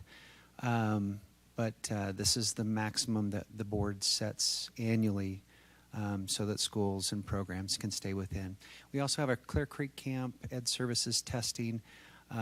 That's per test. And then there's a couple of notes at the bottom. And any aggregate, if you look at note 1 for elementary students, if they're participating, let's say in ballroom and in band and in choir and in some, We want to also set a maximum for all of the activities. So again, we're trying to be considerate of our families and conservative, and that aligns not just with the state law, the state board rule, but also your policy on school fees. So that's the elementary school. Again, pretty simple policy, or pretty simple fee schedule. Secondary is a little different. So as we move into our junior high and middle schools, you have your 7th and 8th graders. Again, for a school like Frontier that has only 7th and 8th grade. In the past, it used to be 7th, 8th, and 9th, but because we have some 9th grade that are high school and we have some that are in the junior high or middle school, we've broken that out for clarity. I should pause right here in case some of my team is listening online. I told them they didn't need to stay. We're going to be talking in study session and then again in action on the fee. The board has to discuss fee schedules in at least 2 public meetings. So I should have clarified that. And so our team members will have opportunity to come see and talk more about some of the feedback we've got from principals and financial secretaries and coaches and the PACE committee, all who have input into the fee schedules. DLT's reviewed it. Advisory and the supervisors have reviewed it. But they'll talk about that at the next meeting. And B. Tweedy is our lead on my team. So B, if you're out there, you're amazing. Glad you survived your daughter's wedding as well as preparing the fee schedules and the spend plans. Sherilyn Frost, Julia Warnick, Jana Stutz, again, Robert Boyer, and Jason also have a hand in some of those things. So I just want to give them a little shout out. Junior high, just a couple of things I want to talk just briefly about. Not a lot of changes other than we simplified a few things, and I want to point this out. We used to have travel, camps, field trips in multiple sections in the policy, and so people would look at that and say, well, can I do a trip for this in this activity, and then another one for that activity, and another one for... It was a little more confusing. So after, again, getting feedback from schools and our team, they created on the far right, you'll see a section, a new section, that says extracurricular feeder programs. And it says for these feeder programs, it may not exceed X amount. The reason we did that is as we looked at spend plans, which I'm going to pull up and show you here in just a minute, schools were doing a variety of things in creating inequity across the district. So creating this, giving clarity to it, we can more consistently apply that for our programs and students. The second thing you'll note is in the co-curricular fees, the curricular fee, extracurricular fee, you'll see 2 asterisks. Those are all of the places camp, competition, and trip fees were located. So we put those camp, competition, and trip fees in one place and then just noted that those can apply to a drama program that's traveling to somewhere, an extracurricular program that's a sport or an activity. Trying again to be simple. We also, in the miscellaneous, they were included there. They're no longer in the miscellaneous fee. If we can scroll down, Karen, just a little bit here to the bottom right, I want to just point out note 1. Again, similar to the elementary fee, we establish a maximum fee per student. And if they're participating in 10 different programs, 7 programs, we're trying to be sensitive, again, to our families. And so this is something that I just wanted to point out that's, I think, a good thing. And then point 5, anybody that has access to this, there's a hyperlink there. We have a website dedicated to school fees. People can click on that and go right to the school fee website. That's the junior high, high school, and again, we'll get into some more details in the study session next board meeting and then prior to action taken. High school, you'll see very similar format to the junior high, except for you don't have the breakdown between 7th and 8th and 9th. A couple of things here that we had recommendations last year that the board chose not to implement, but that are here. One of those is driver's ed. Our driver's ed, the recommendation last year was to raise the driver's ed fee. We looked at their fund balances and said no, spend that down a little bit and then come back to us next year. So down below you'll see a driver's ed fee. You'll also see an East Shore Online, just a clarification for that. As well, on the junior high, there was a $50 fee. So you can see the driver's ed fee here of $227 for retaking a driving test, and then $45 for a retake of the classroom portion. Again, same thing with the feeder program, same thing with the camps, trips, and so forth. Again, note 1, if you'll note here, and this was reported in the Finance Committee today, kind of interesting, the average fee for students participating and then the maximum fee that was paid. At one of our high schools, the maximum fee that we had was $7,200. I thought it was $7,221, but I was $21 off. But $7,200, and then the average fee for that particular high school, which was our highest, was $700 and something. And then Robert on my team shared some of the details about some of the other schools. So we think the maximums, again, allow for broad participation of our students and really whatever they want to participate, but trying to also be sensitive to families and so forth for the costs. And that is my introduction. I don't know, Karen, do you have access to the spend plan link? Or David, can you pull up that spend plan link? If not, if I can grab the screen, I can pull it up. Spend plans right there. Perfect. You see that link right there? Links to the spend plans. If we can click on that. And again, we've created this section so parents can look at any particular activity that their student is interested in participating in. It details all of the things they can expect as a student participant or as a parent. It's broken out by high schools, junior high, middle schools, and then elementary schools, and just the details. Can I jump on? Okay. And which one are we? Boardroom 210 West.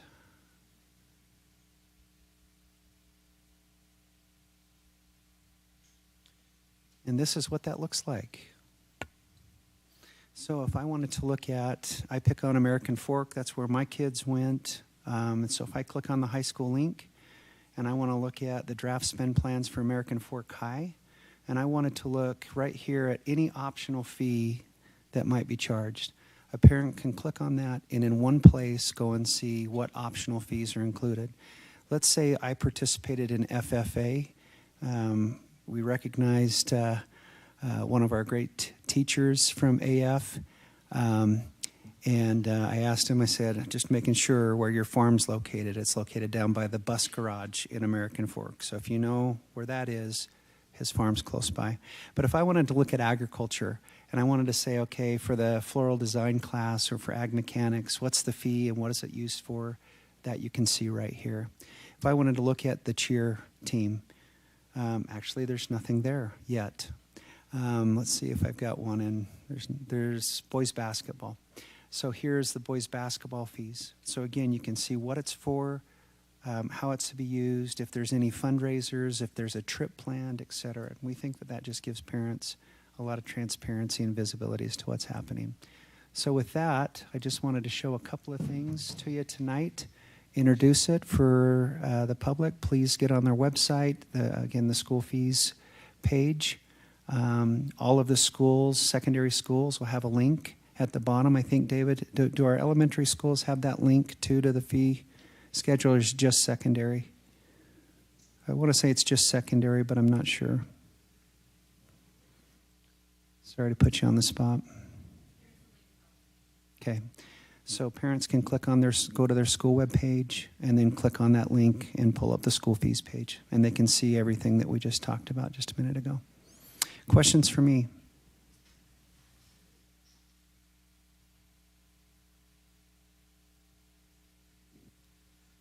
Pretty short discussion, so we'll move on to the next item. I think, as was mentioned by Business Administrator Smith, we have another opportunity as a board to review this, to make it public, and then vote on it to approve it. So our next discussion item, we are grateful that Aaron Stevenson has been here for the entire meeting to be the second to last item on the agenda. So appreciate him and his participation here. Aaron has been named the principal of the new elementary school in the Overland community of Eagle Mountain, and we are grateful to have him here. and we invite him to share his presentation with the board and with the public some of the possibilities for naming of that new school.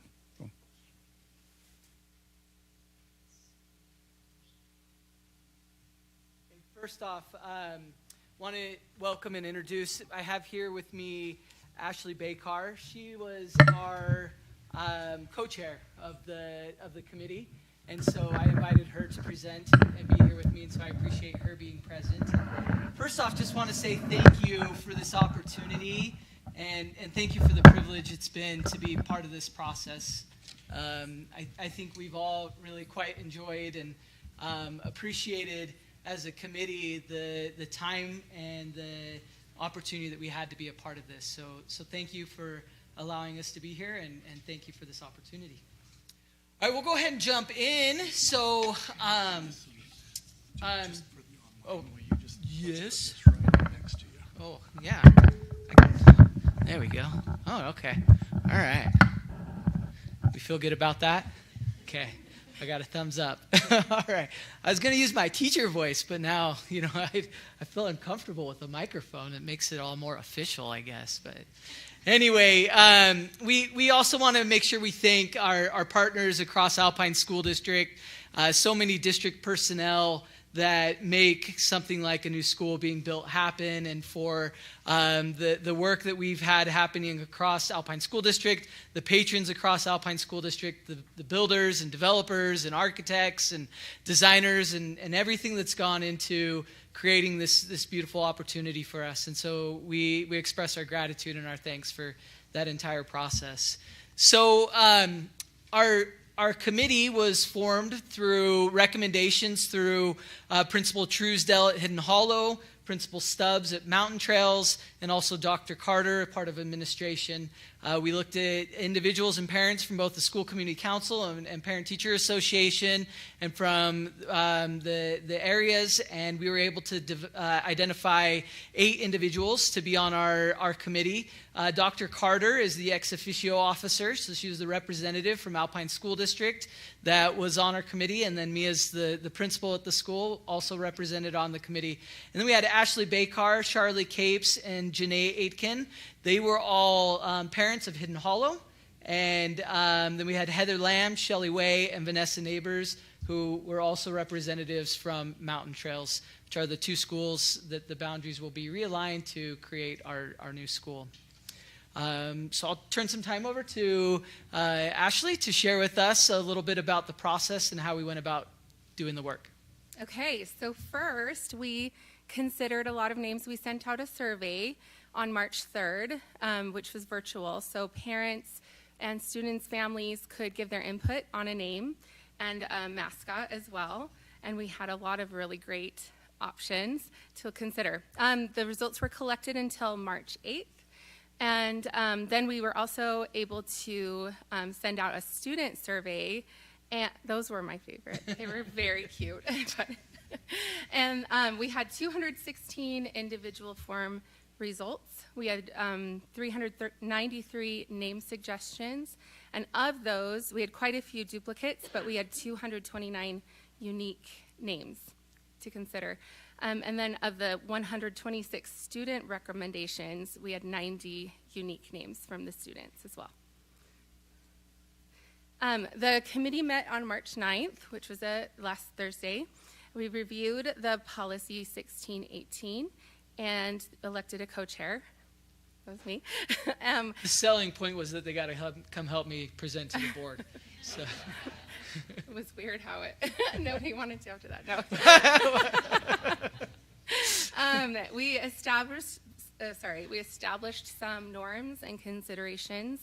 We broke into groups of 2. We had one from each school represented in each of those groups. And we reviewed the suggestions. We went through the sheet. We, in my group, we kind of did it by like categories. So we did, we had like a desert kind of theme. We had animals. We had lots of sky and stars were a lot of those considerations as well. So we broke those into categories and then wrote down some of our favorites that represented those categories.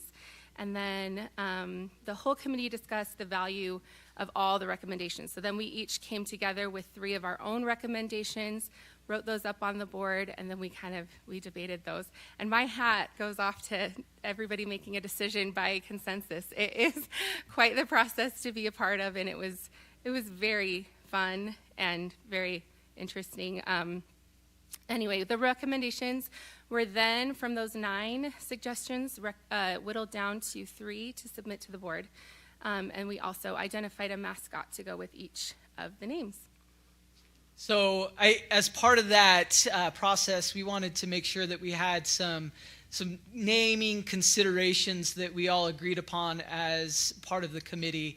And one of the main aspects was really the recognizing and being humbled by the fact that really the naming of a school goes beyond all of us, and that we set aside our own personal preferences so that we can make sure that we are open to the ideas and thoughts of those that submitted suggestions and to those that were part of the community or part of the committee, and recognize that we all have a part to play in representing the community at large.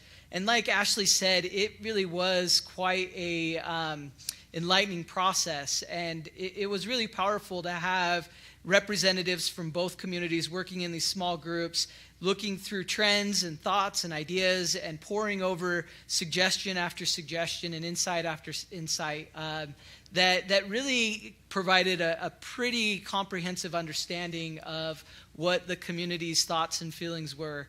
And so part of that work, we wanted to make sure that we recognize that this decision ultimately influences generations of students, faculty, and community members. We also wanted to make sure that we had a unique name, that we were avoiding repetition in Alpine School District and across the state of Utah. And we wanted to make sure that it was something that represented the environment, the culture, the traditions of the area, and something that the community could rally behind and be proud of. So before we go to some of our, to the recommendations, we really had some standout names that we just felt like needed to be mentioned and shared. And so we'd like to share some of the standout names with you today. Okay. These ones I would like to imagine were all kindergarten suggestions. Ashley is a kindergarten teacher. So the Kitty Cat School of Kitty Cats, the Lazy Koalas, and the New Cool School. The mascot of a hamster. Oh, the hamsters, yeah. Yes, of course. Of course. We also had the Smart Kid Elementary, and bees very appropriately for the industry of the bees, and Uncle Sam Elementary, and also the nice normal narwhals. And I particularly like the qualifier normal. We had the Starcrest Extraterrestrials, John Cena Elementary, and Skywalker Elementary, home of the Luke Skywalkers. And considering our location, okay, so we had Neverland Unicorns. Also, this one was interesting, Leaf Elementary Cockroaches. And Sonic Elementary. Under the Sea, the Turtles, the very best Dolphins, and Sharkland Elementary, the Sharks. Very appropriate for our inland elementary school. Yeah. All right, without any further ado, these are the actual naming considerations that the committee came up with. These are presented in alphabetical order. So we came up with 3 suggestions as a committee, and then they'll be presented to you today in alphabetical order. So the first is Desert Peak Elementary, home of the Wildcats.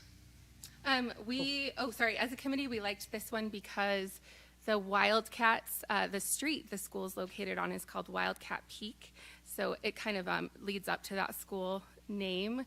We had a lot of desert-themed names, and we liked just keeping with that theme there. The second recommendation is Desert Sky Elementary, home of the Explorers. And this was a great homage to the openness of Eagle Mountain, also to the dark sky ordinance that's part of Eagle Mountain, preserving the starry sky in the dark night. We felt like an explorer was a great representation of that adventuring spirit, of the curiosity, and representative of the people in general that love the outdoors, love the ventures, love the openness of the area and the skies that are out there. And then our last one is the Juniper Hills Elementary, home of the owls. We liked this. Juniper was mentioned quite a bit in our surveys, and then the owls was our #1 mascot. We really like the owls and their connotation with the area as well. We find a lot of owls. There's a neighborhood owl that travels around the area. There we go. So those would be our 3 recommendations. We just want to thank you for your time and attention to this exciting opportunity and for our school and our community. Thank you. Any questions? Yeah, I'm definitely going to have questions, Aaron. Yeah. So a lot of times, done the naming thing once before. It is time intensive. So I'd like to extend a gratitude to everyone who participated in that, because I know that things can get a little intense. And you're also trying to filter in and narrow down all those really exciting choices, especially the ones from kiddos. A lot of times there is one that kind of rises to the top in popularity, and so I always ask, what was the one that was the most popular name amongst your committee? So as a committee, we liked the Desert Peak Wildcats the best. That was our #1. We really liked both of the desert-themed names as well. We would be happy with. Yeah, I think as in general, that seemed representative of the majority of the input that we had from the community. And so I think as a committee, we felt about either desert names would be either Desert Peak or Desert Sky Elementary as really very representative of the community as a whole. And I would also say, and I appreciate you bringing that up, Julie, that I do want to publicly thank the committee for their time and for their investment, and I appreciate you sharing that. I think it was a very amiable process. It was a very involved process, but I think everybody really was committed and dedicated to really supporting the community as a whole and representing the ideas of the community and stepping outside of their own personal interests. Well, I have to give you guys like a huge shout out. Coming up with names is very, very hard. Everybody thinks it's easy, and it's not, because all of a sudden you start realizing the geography. It's like we have a lot of views and ridges and lakes and mountains and points, and then all of a sudden you try to make combinations of like rivers and lakes and vistas, and it just gets a little bit overwhelming. And because we don't name schools after people, it also then, like the geography thing, I have to agree with Aaron. I really do like the sky thing, and the Explorers is kind of unique. But I love the fact that I feel like you guys gave really, really solid options, and I think that regardless of which name is selected, I think it's extremely reflective of the community as well as the location of the school. So I think you guys just knocked it out of the park. So like huge gratitude for everyone involved in that. Thank you. I have a question. You said that the owls was mentioned quite a few times. Did you consider something like the Desert Peak Owls? Can you mix? Can we mix and match at all? We don't. You don't. You. Okay. we did discuss and debate about the value of one particular mascot or the other. I think from the committee perspective, and correct me if I'm wrong, we felt like Peak and Wildcat complemented each other more than like Desert Peak Owls. And so we just felt like that was a better complement of the name in its totality versus trying to have a mascot that was popular but maybe didn't represent the name quite as well. And that was the same with the Explorers. We felt like that was more representative of the name and the considerations that were out there. I have to agree with Julie. These are great names. All three of them are just outstanding names. So thank you, and thank your committee. Thank you. Thank you.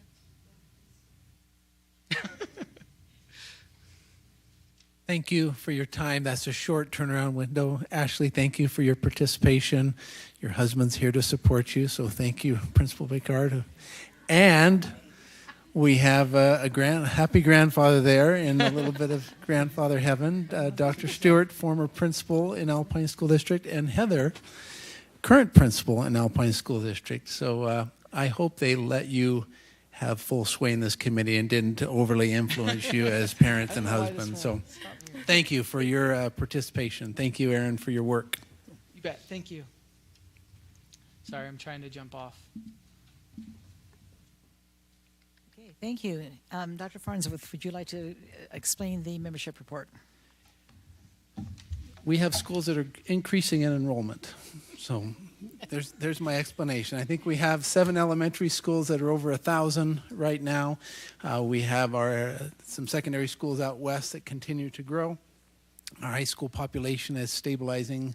So that you've received the report. That's my general synopsis of it. Just the trends continue.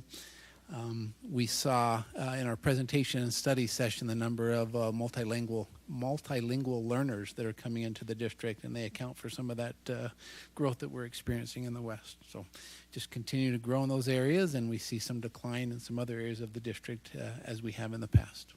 Thank you. Now we have time for board member and superintendent reports. So if anyone would like to give a report on a committee or a conference they've been to, this would be a good time to share.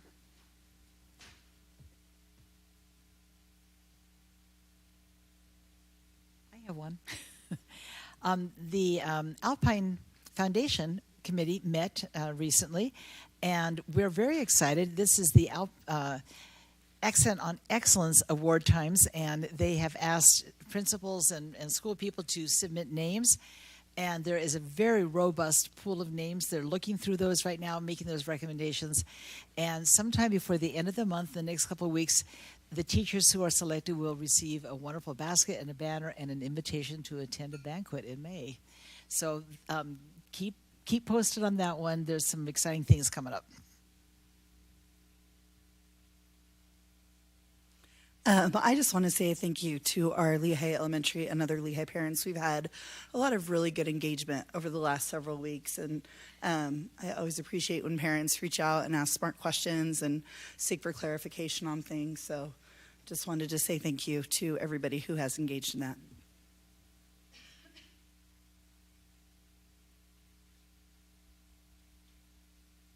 Any other board reports? Seeing none, we have need of a closed session. Do I hear a motion to move into closed session? I move that we move into closed session. Do I have a second? I'll second it.